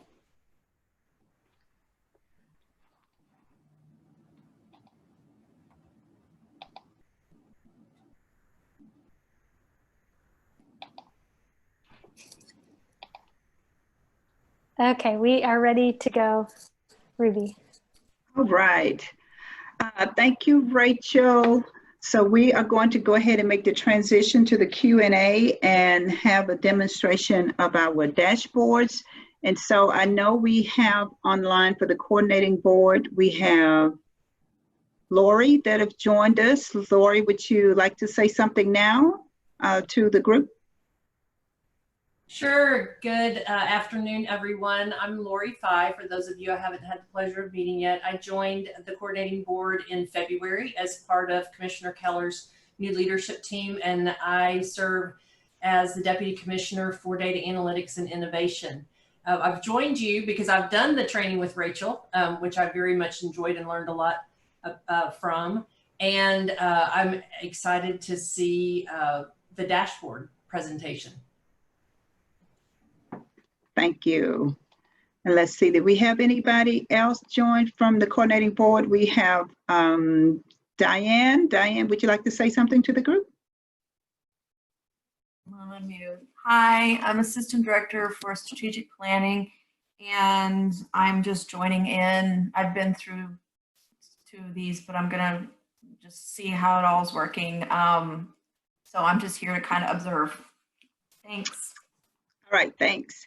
And we still have Elizabeth, and of course, she's going to work with Luis, and Luis will introduce himself, and he and Elizabeth will lead the Q&A portion and do the dashboard. So thank you all. I'll turn it over to Elizabeth and Luis.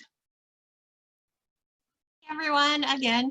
So basically what we're gonna do is Luis is gonna take you through a test drive on our dashboards using the regional data, and he's gonna introduce you to some key features of it. And then we are going to give you a link so that you can play with the dashboard a little bit yourself, and we're gonna ask you for some feedback on your initial thoughts. And then we wanna go through this fairly quickly. So obviously, if you think of things later, we encourage you to share those with us later. But he will introduce the tips, then I will share the dashboards, we'll ask a few questions, then he'll do some more tips for us. And I want to ask you, sort of building on Rachel's idea of what she was doing earlier, as we go through, if you see something you really like, give us a 5 in the text box. If we see something that you're not so sure about, then give us a 1. And then again, if it's somewhere in the middle for you, a 3. And just feel free to go ahead and type those into the text box as we go. And then with that, I'm going to hand it over to Luis. Thanks, Elizabeth. Everyone, we're going to do a easy drive today. So we're going to go maybe by the countryside and show you our dashboard data. Let me do a screen share so you can see that. Okay. And let me know if you're able to see this screen. Can everyone see this screen? Yes, okay, good. All right, so this is an easy drive. It's easy because we want to get you started. So think of this like when you see those videos of the top 5 things your iPhone can do that you didn't know. So this is what we're going to share with you, insider secrets, just to get you started. Once you're started, we hope that you play around with the dashboard more and find out new stuff that you can do. So this is going to be a fairly quick overview of it. So let's go ahead and begin. So this URL will be shared with you shortly, so you'll be able to play around with it. But let me go ahead and share with you what I think are 5 of the top features, and then 3 manual features that will help you with your self-analysis, okay? For that, we're gonna start on the first link, 60x30 regional dashboards. And once that pops up, I wanna show you a little bit about the layout and how you can go ahead and use this dashboard, okay? So at the top here, this is a navigation menu bar. And you see regional targets overview highlighted in, well, not highlighted, you see a white background. So it lets you know that that's the data you're viewing at the moment. Each of the different views here, whether it's targets overview or educated population, all the way to direct enrollment, at the top, it's going to have the name of the dashboard view, and then it's going to have a short narrative because we want to give you a quick and succinct way of knowing what data you're viewing and a quick explanation of how you can use this, okay? One of the other things that I want to mention is one of our first features. So one of our first features has to do with selecting a region. And because this is Northwest region, let's switch the data to Northwest. The reason this is nice is for a couple of different reasons here. One is that it goes into your regional color, which you're seeing here, this little aqua baby blue type deal here. The other great feature about this is that we try to make this dashboard through the user's experience. So by selecting a region on any of these views, the region is automatically populated for that region throughout the rest of the view. So you don't have to go talking back and forth on making sure that's on your region. And you can switch any region on any view, okay? So that's kind of what we wanted to do with you there. So the first view that you're looking at here is the regional targets overview. It lets you know, what's the current 2018 data, what's the 2030 target, and then it takes you to the 3 different regional target areas, whether it's educated population, completion, and direct enrollment. And towards the middle bottom, all the way to the bottom, you see a progress chart. So it lets you know in 2018, what was the data for that respective target, and in 2030, what's the target for that respective target area, okay? So let me walk you a little bit more through the dashboard by going into the next view for educated population. And as you see, as I mentioned before, under select a region, you have Northwest still there. So this is smart enough that it's going to keep remembering that you want to see Northwest data. One of the things that I also want to highlight on here are drawing your attention. Well, I'll put in the next one. So we'll keep on moving forward to the next view, and want to highlight the second top feature. So you'll see a box like this in most of the views, and these numbers here are our bands, or also known as key performance indicators, KPIs. What we've done there is we want to draw attention to numbers that we think are going to be intriguing to you. So in this example, where we're looking at completions by institution type in this particular example, what we want to draw your attention to is the 2018 public 2-year completions, 2018 public university completions, and the independent completions. So this all rolled up by region. The other nice thing that this comes with, and you've seen this a little bit as I've gone through the dashboard. So when I hover over a number, over a bar chart, or over any other kind of chart, you're gonna see this rectangle pop up. It's really called a tooltip, and so that this is tip number 3. So no pun intended, a tooltip. What this is, it lets you see behind the data, because our real estate is limited on a screen. We want to really maximize the views that you can see. And so by clicking, you don't have to click on number, just by hovering over it, you get to see what does this mean. And so you get a definition of what does completions for public 2 years mean? What are we counting? And so, as I mentioned, it's also in the charts. So if you put your mouse over a chart, you're gonna hover and discover. And so here it gives you a breakdown of what we're looking at by race, ethnicity, which region, so on and so forth. So we wanted to make it so you could go ahead and feel as comfortable as possible just playing around with it on your own, okay? So the other thing that I do want to show you is on the next view. Sorry, let me go back one view.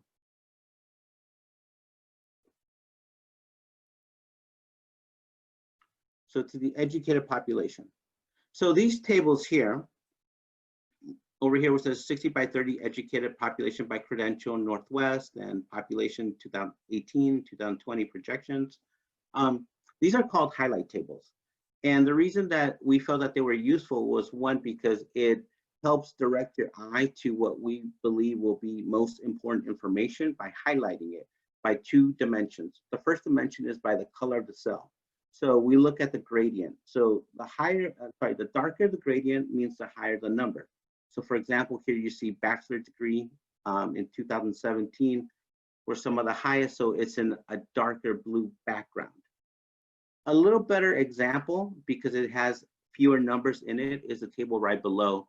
So you see the darker number here for 2018 017 age group, 70,000. And the other dimension besides the background color or the gradient to the cell is the font color. So here you see it in white. So it'll make it more visible to your eye to see, oh, this is different than the other numbers on there. And so studies show that you're immediately drawn to that. You're trying to figure out, well, what does that mean? So we put in a tooltip to try and explain what kind of data you're viewing. Okay. All right. So tip tool number 4 is to go through a little bit of self-discovery. And one of the examples here is through the direct enrollment tab. And this is high school to higher ed enrollment. One of the tool tips here, one of the self-discovery items here is called this highlight. So with this highlight, what this does, it brings in a drop-down list of school districts that are only tied to the respective region, in this case, Northwest. So the way that you use this is by putting your mouse on it, and then the drop-down menu shows up. So you have Abilene ISD and so on and so forth, all the different ISDs that are located in that region, okay? So this one will then help us narrow down our choices if we want to see, for example, let's go to Abilene ISD. What we're looking at down here is called the box and whiskers plot. And this is a quick way to compare the data with many different groups over a time period. So we're looking at 2014 to 2018. And by using this highlighter for Abilene ISD, we see where they fall in relation to their other peers, okay? And the way you see that is because you see Abilene ISD, their dot becomes a little bit darker than the others. The others are put in the background and Abilene ISD comes to the forefront. Okay, so that's a great way to show different school districts. And it's only tied to the region, so you don't have to go hunting and pecking for all the ISDs throughout the state, because that would just, that'd be a little bit tougher to do with, okay? So I think that at this point, Elizabeth, if you want to share the URL with them in the chat so they can play around with it a little bit before we go on to tool tip number 5. Okay, so I just shared the URL in the chat, and please keep in mind this is like first edition of the dashboard. So this isn't something that we have publicly posted for people to use. We're just getting some test information from people first. Please feel free to play around with it a little bit. I do hope we're excited about, I know earlier we had a conversation about it's important to know both the numerical data point and the percentage point. And as you could see, as Luis demonstrated the different pieces for us, the data all has the percentage and the actual data point included. So you get that contextualization of how many people are we really talking about, right, within your region for each of those areas.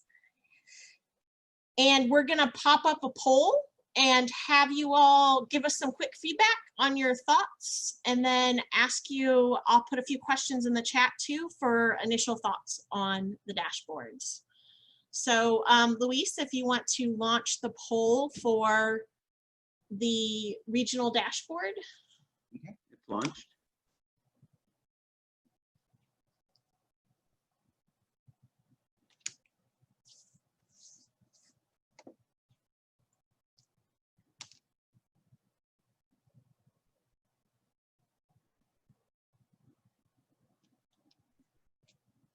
Okay, so we just would like to get your initial thoughts on whether the dashboard is easy to understand and navigate, and if this sort of addresses things you've been thinking about.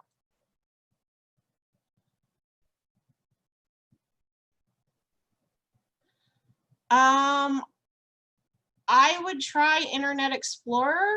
If you have it, someone indicated, Sharon indicated that she's having problems getting the link to work. Is anyone else having problems with the link? I am too. I can't get it to work either. So I was going to cut and paste it into Chrome. Which browser are you using, Mary? Chrome? Chrome. I'm using Chrome right now. I just have to tested figure it out on Chrome, on Explorer, and on Edge, and it's worked on all 3. Yeah, I would try the copy and paste the link if it is not directly for you. Okay. Mary, sometimes if you just right click on it. Oh, maybe that's what I'm doing wrong. Frankly, I never did get that survey either, so I think it must be me. So you can't see the poll that's up right now? I see the poll, but I was hoping to be able to navigate into the dashboard thing.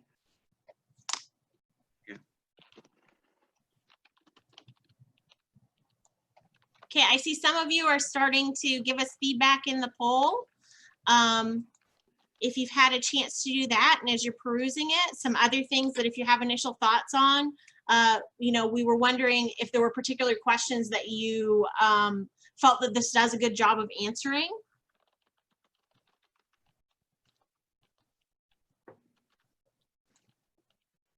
And again, like I said, we know this is a fairly quick, so if you think of things later, please feel free to email Louise or Mary or myself to give us additional feedback on the dashboard. If there's something about, as you're kind of perusing around it, if there's something about it that you really like, we would love to hear what that is.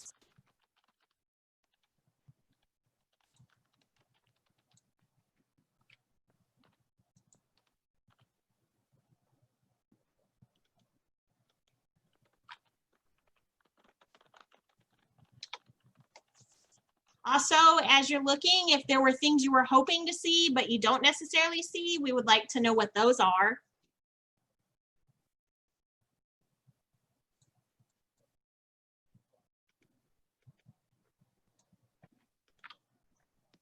And you won't hurt our feelings if you don't like everything on here. Well, you can just say that they're directed at Elizabeth. Yeah, see, usually Luis likes to introduce himself as me, so that if you have any complaints, then you can direct them as me. So, but yeah, no, we're just looking for what your initial reactions to the dashboard is, and in true style, as we talked about earlier with surveys, the great opportunity with them is we give people a chance to give us feedback and tell us more. So if there's just any initial thoughts you have that you'd like to share, please feel free to put those in the chat. So I think then what we're seeing is basically 4 people have had a chance to do the initial poll for us. Thank you very much for that. And we actually have some additional things that Luis would like to show you. So we are going to have him now show you the institutional completions dashboard. And again, as he's going through the tips, please feel free to give us the 5 for if you like it, the 1 not so much, and the 3 if you're sort of, you know, about it. Right. Okay. All right. Thank you, Elizabeth. So we went through tips 1 through 4, which was select a region, which were the highlight tables, the tool tips, and then this box and whiskers plot to do comparison analysis, and the highlighter to help you out with that. So tip number 5 for things you didn't know your dashboard could do, but I'm about to show you, include, just doesn't have any background music, so sorry about that. Okay. So you can go back to the URL that Elizabeth shared with you, and this time I'm going to go through institutional completions dashboard.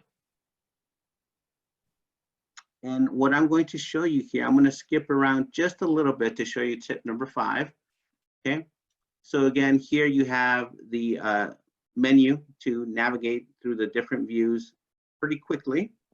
I'm put in full screen mode. And then what I'm going to do, I'm going to go to complete public completions by race and ethnicity, because I think this will address one of the questions that was brought up in terms of, let's see the number behind the percentage, or let's see more data behind there. So what we're looking at here is completions by race and ethnicity just for public institutions.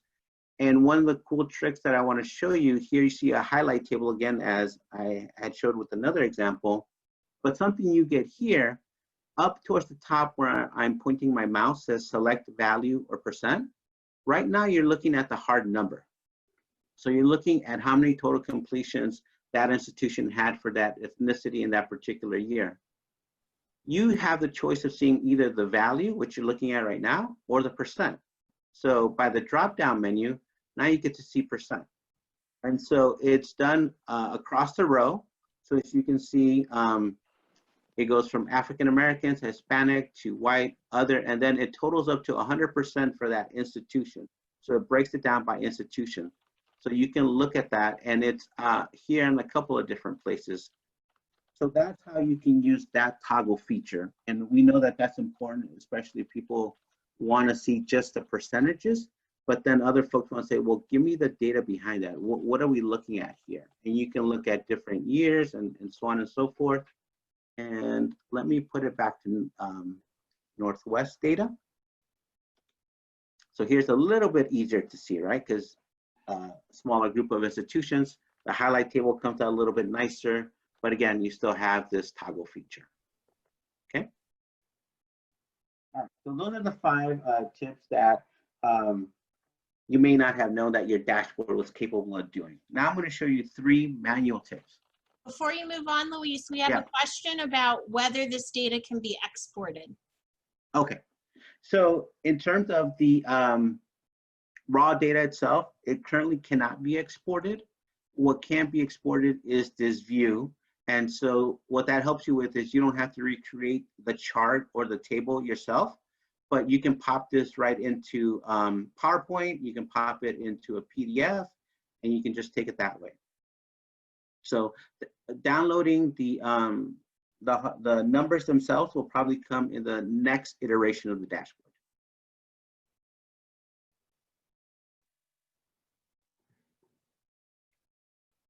All right. Any other questions? We have another question about how would you then download the images okay. like you were talking about. Sure.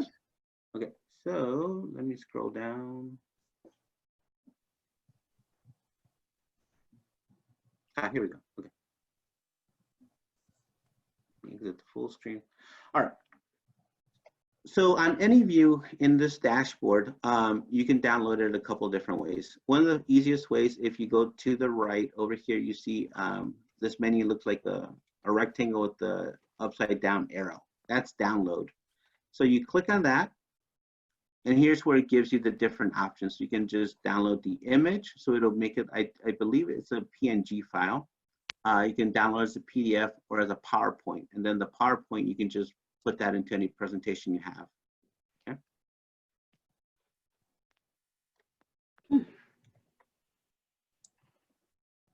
Okay. Any other questions?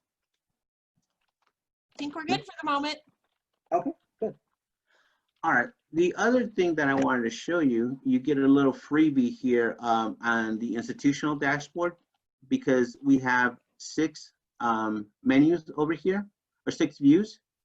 So you get this upside down triangle. The upside down triangle is another way to navigate through this dashboard. So you click on it and it gives you the name. Oh, we have 5 here. Sorry, it was 4 on the other one.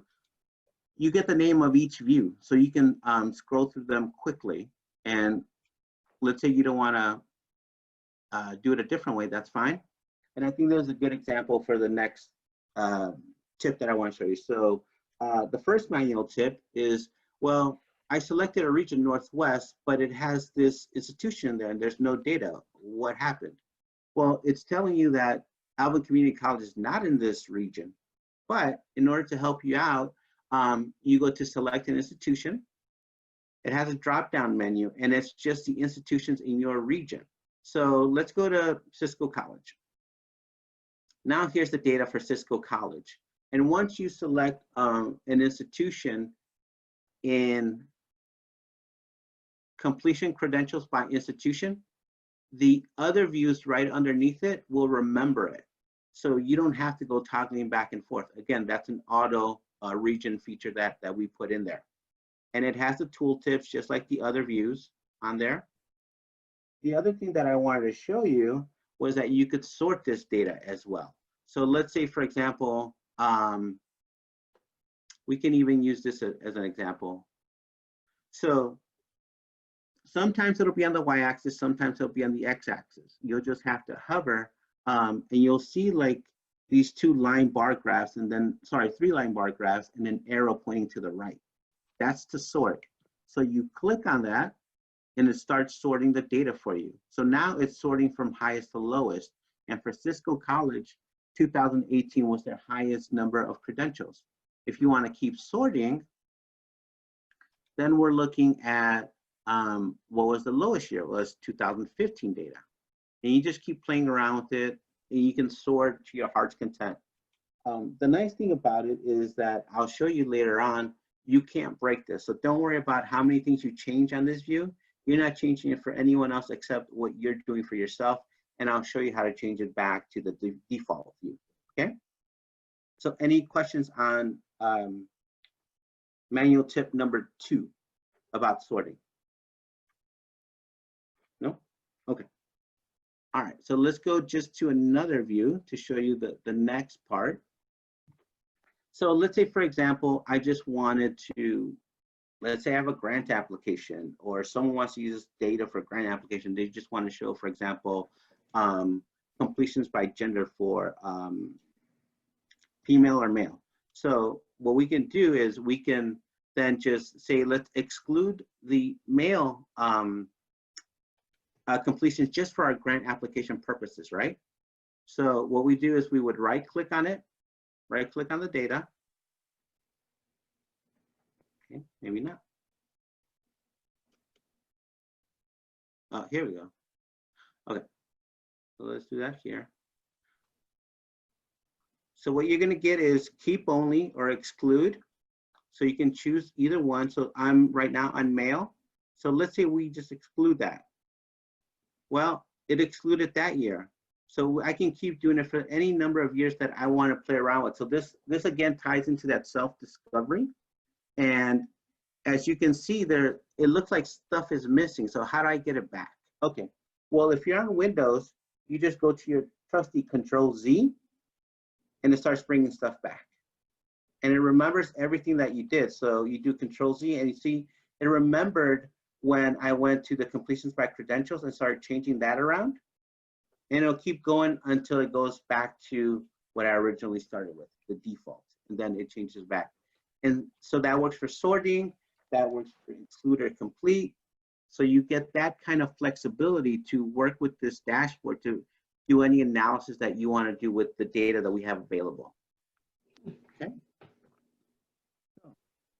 Just to recap, we had 5 built-in features of the dashboard on the regional targets, and we have 3 manual tips that work for both the regional targets and the institutional completion dashboards. So we hope that you play around with these, give us some more feedback as to what you may like about them, what you like about them specifically, and then what kinds of features or what kinds of data would you like to see in future iterations. So with that being said, I think I will turn it back over to you, Elizabeth, unless anyone has questions. I'm happy to answer them. Does anyone have any immediate questions? We'll give you a couple minutes again to play around with the institutional completion dashboard, and then we're going to ask you again to do a little poll for us. And as we mentioned, if you have any other feedback for us in the chat, we certainly welcome that.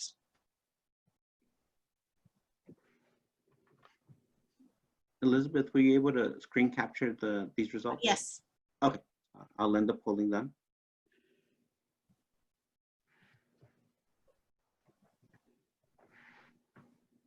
So then if, you were showing all those features where you can Control-Z your way back out. Mm-hmm. If I just close the dashboard and reopen it in my web browser, will it go back to the original, or will it be how I left it the last time? That's a good question. I haven't tested that out. I'll test it out and then I'll get back to you. Oh, and that does remind me. So if you're on a Mac, your trusty key sequence is Command-Z.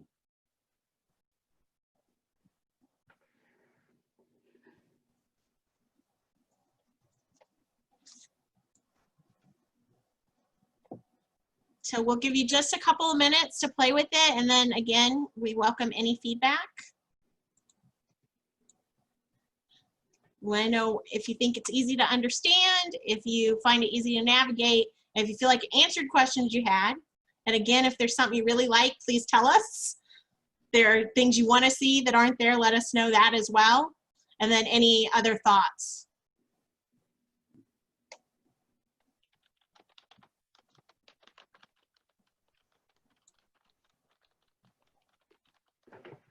And again, this dashboard is also downloadable, just as the regional one is, if you want to do a PDF, an image, or a PowerPoint version of it.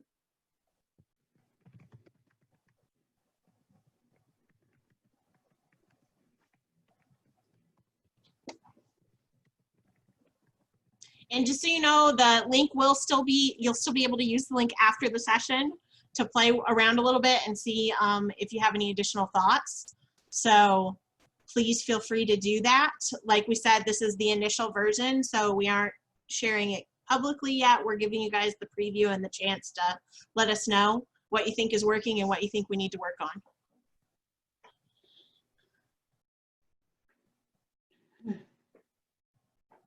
Nice.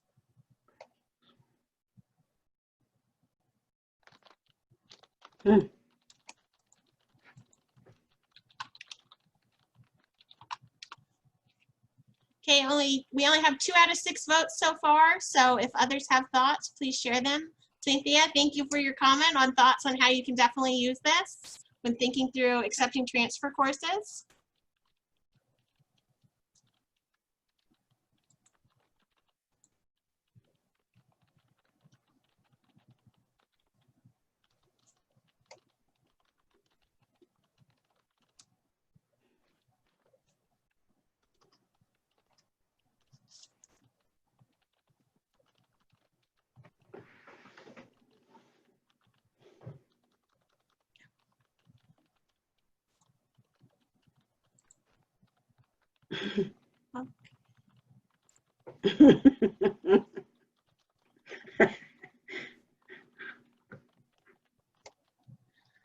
All right, well, if we don't have any questions or if there aren't any additional thoughts that people would like to share right now, then we're actually gonna move into the remaining portion.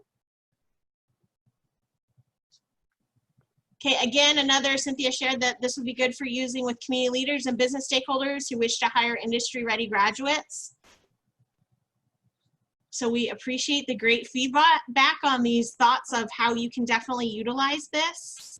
We want to make sure that we're providing something that is useful to you.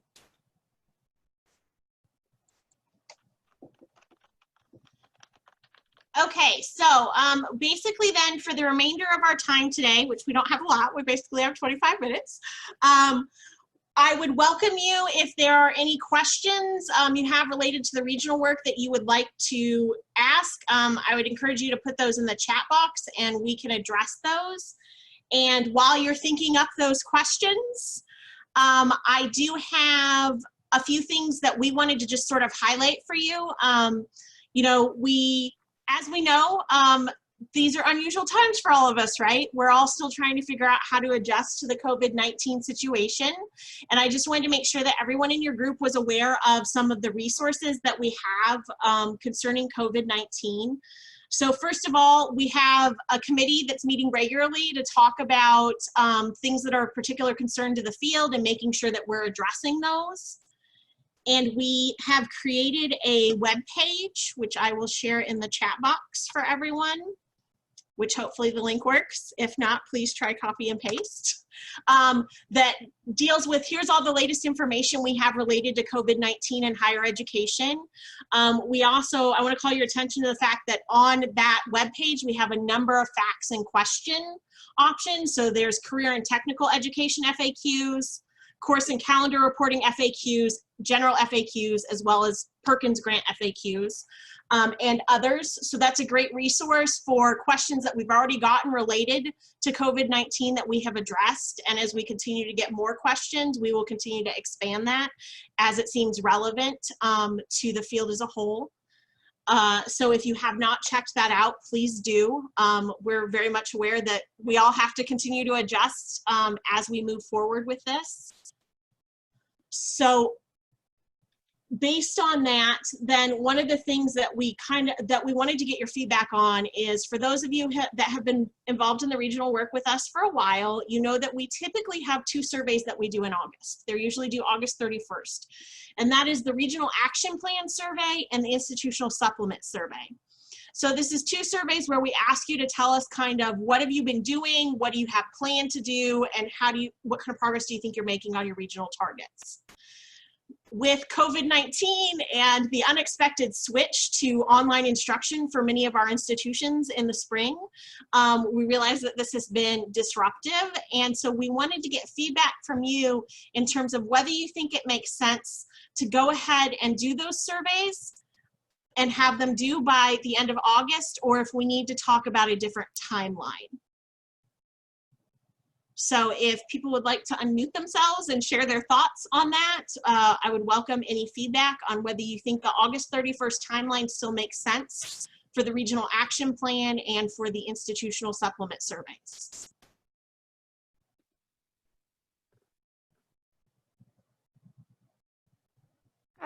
I'm going to have to talk to the folks that we work with before, and not everybody can be here. So Sharon and I work with Carol and Pam, and oh, Carol, I didn't see you there. I see you now.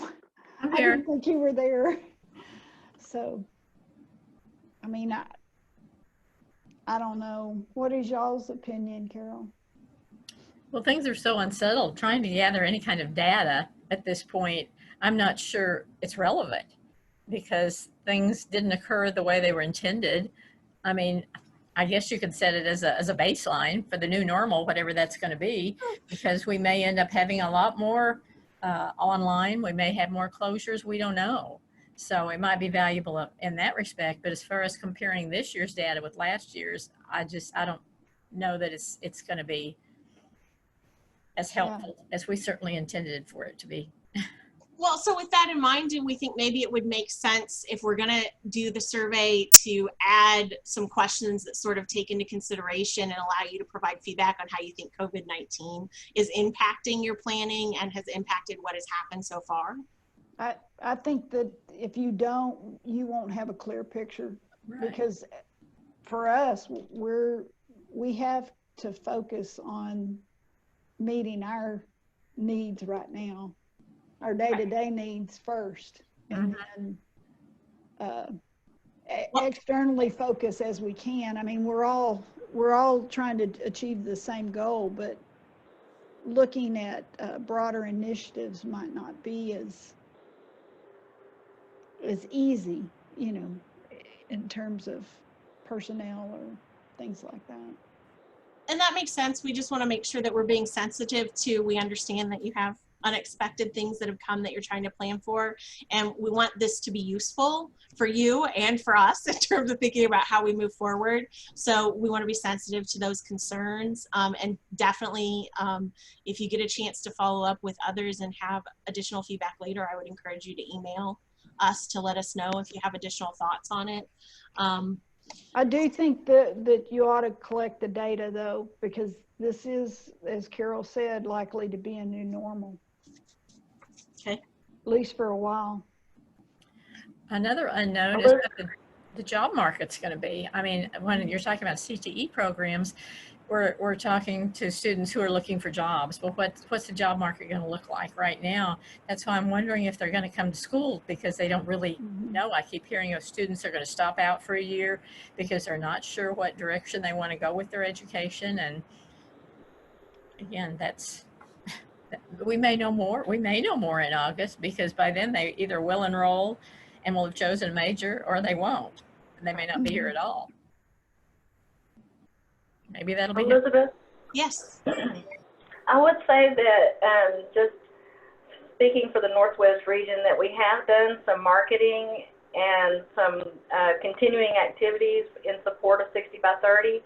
We took the grant funds that the coordinating board graciously gave our region, and we have built a website for 60 by 30 Northwest. And that we are in the process of printing some postcards for the dual credit students that we have enrolled, so that we can promote 60 by 30 text through that new website as sort of a funnel for the 10 schools in the region. And we intend to do that once for sure, and maybe another time or two, depending on the cost and how much funding we have left from those grants that the coordinating board gave us. So we haven't been, it took us a little while to get the ball rolling, but we are definitely still promoting that from a marketing sort of standpoint. I don't know what kind of data that we'll be able to collect from that, but just wanted you to know that we have been actually doing some promotion of the 60 by 30 even in this crazy time that we're in. Which is good to know, because that does mean, as you all are saying, that it is still useful to go ahead and do the surveys and get the information so we can find out what have you been able to do, and how do you kind of, as much as we can, right? We're all kind of looking at a crystal ball right now, but like how you envision that sort of impacting your efforts moving forward, understanding that we all know that it's gonna depend on how the situation evolves. So along those lines, I just kind of also wanted to bring up the idea of the target projections. As you all know, we have been talking about at the coordinating board as 2020 is kind of a key time to sort of assess where we are with the plan and decide if there needs to be adjustments. And so first I wanted to let you know that yes, the coordinating board is kind of looking at the 60 by 30 plan as a whole right now. But we are also very aware of with all the unanticipated changes, we're not exactly sure how that's going to impact us moving forward, right? What is the new normal going to look like? So we just really think it's important for all of us, which I'm sure you all are doing at your institutions, but to keep in mind, it's not really so much about what is the target and is that target the magic number we need versus are we doing what we can to best serve our students? And I know that's very much on your minds. And so for now, we are taking an assessment of the plan, but right now we just kind of want to stay focused on the idea of let's make sure we're serving our students to the best of our ability. And as appropriate, we will assess adjusting targets in the future.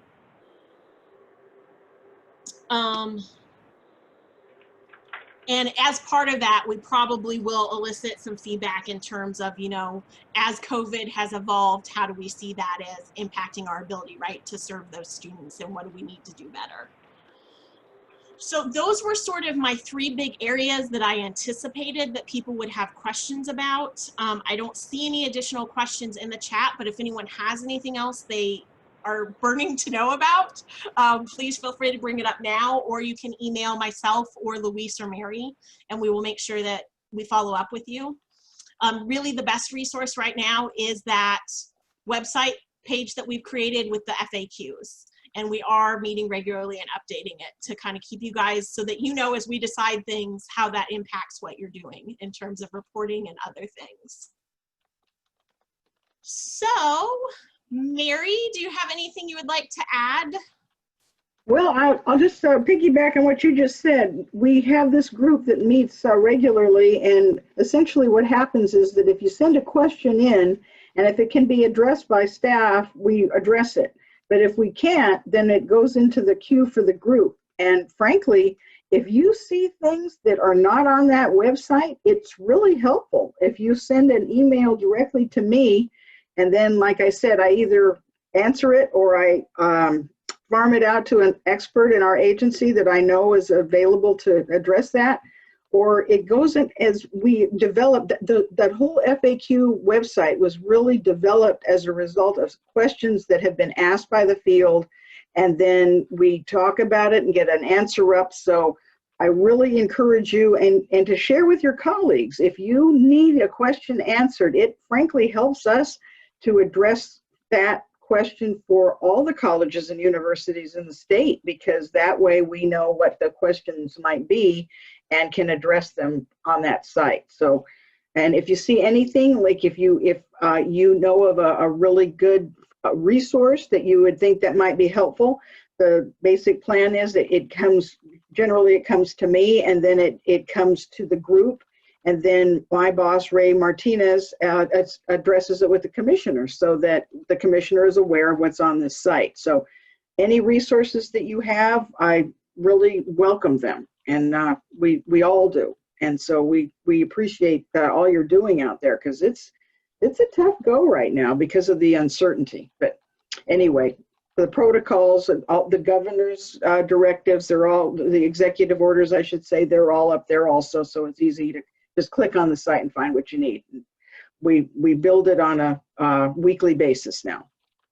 I think any advice we can get from other colleges around the state is helpful, because yeah.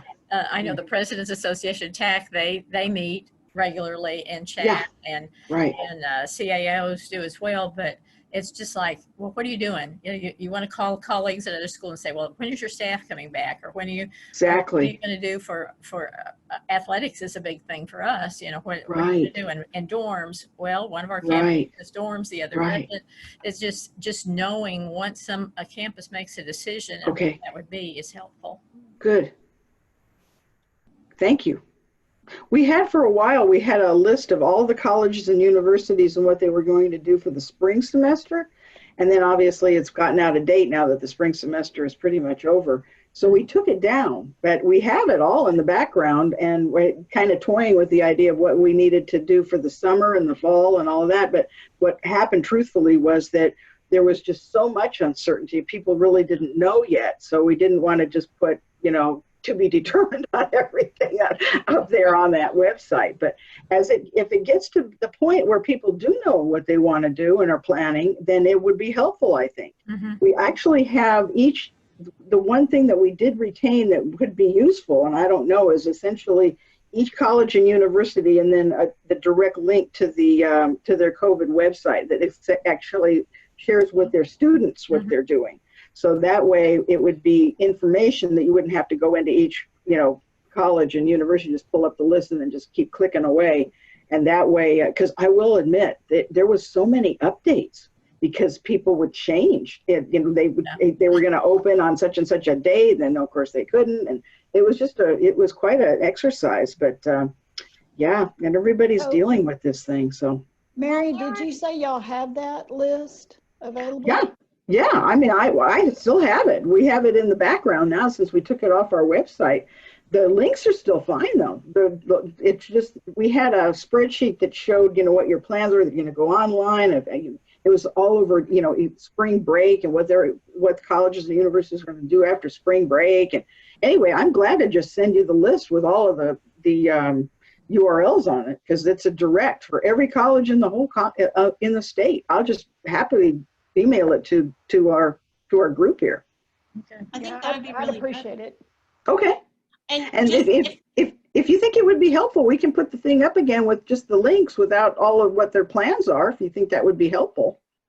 I don't know. I just think that parents, I'm more thinking for new prospective students to go to a single site. Not that their students will do it, but okay.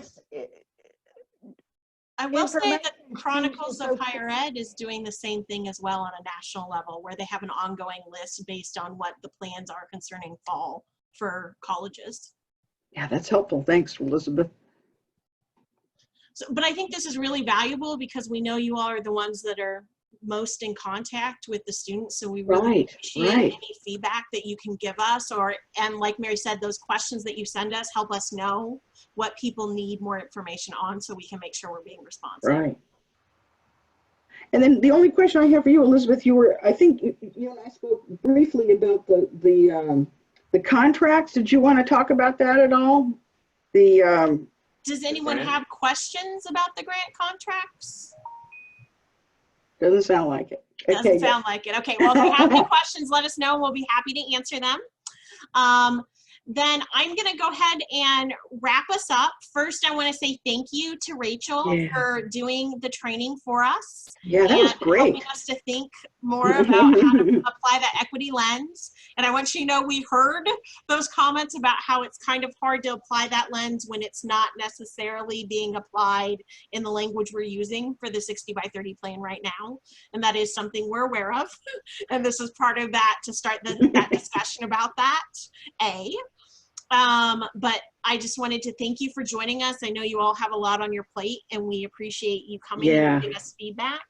And on that note, I have a survey. I have sent an email to you all, as well as put the survey in the link in the chat box, that basically is just going to ask you for some feedback on today's session, but also some feedback generally on the regional work and what your thoughts are on it, because we want to make sure that we are making the most of these regional efforts. We know you guys are pulled in a lot of different directions, so we want to make sure that we're providing the support you need, and that helps us move forward and isn't just leading to more work.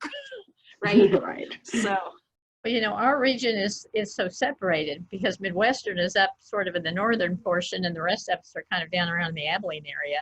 And we appreciated the fact that you kind of split it. We have been in contact with each other pretty regularly whenever we have meetings via phone or whatever, but little unique situation that we Yeah. had. So thank you for your understanding and working with us on that. Of course. All right. Well, unless anyone has anything else, again, thank you for joining us, and I hope you found this to be useful. We definitely appreciate your feedback. Have a great one. Great to see you all. Yeah, Take care. everybody. Keep safe. Take care, everyone. Bye, Bye, Carol. everyone. Bye.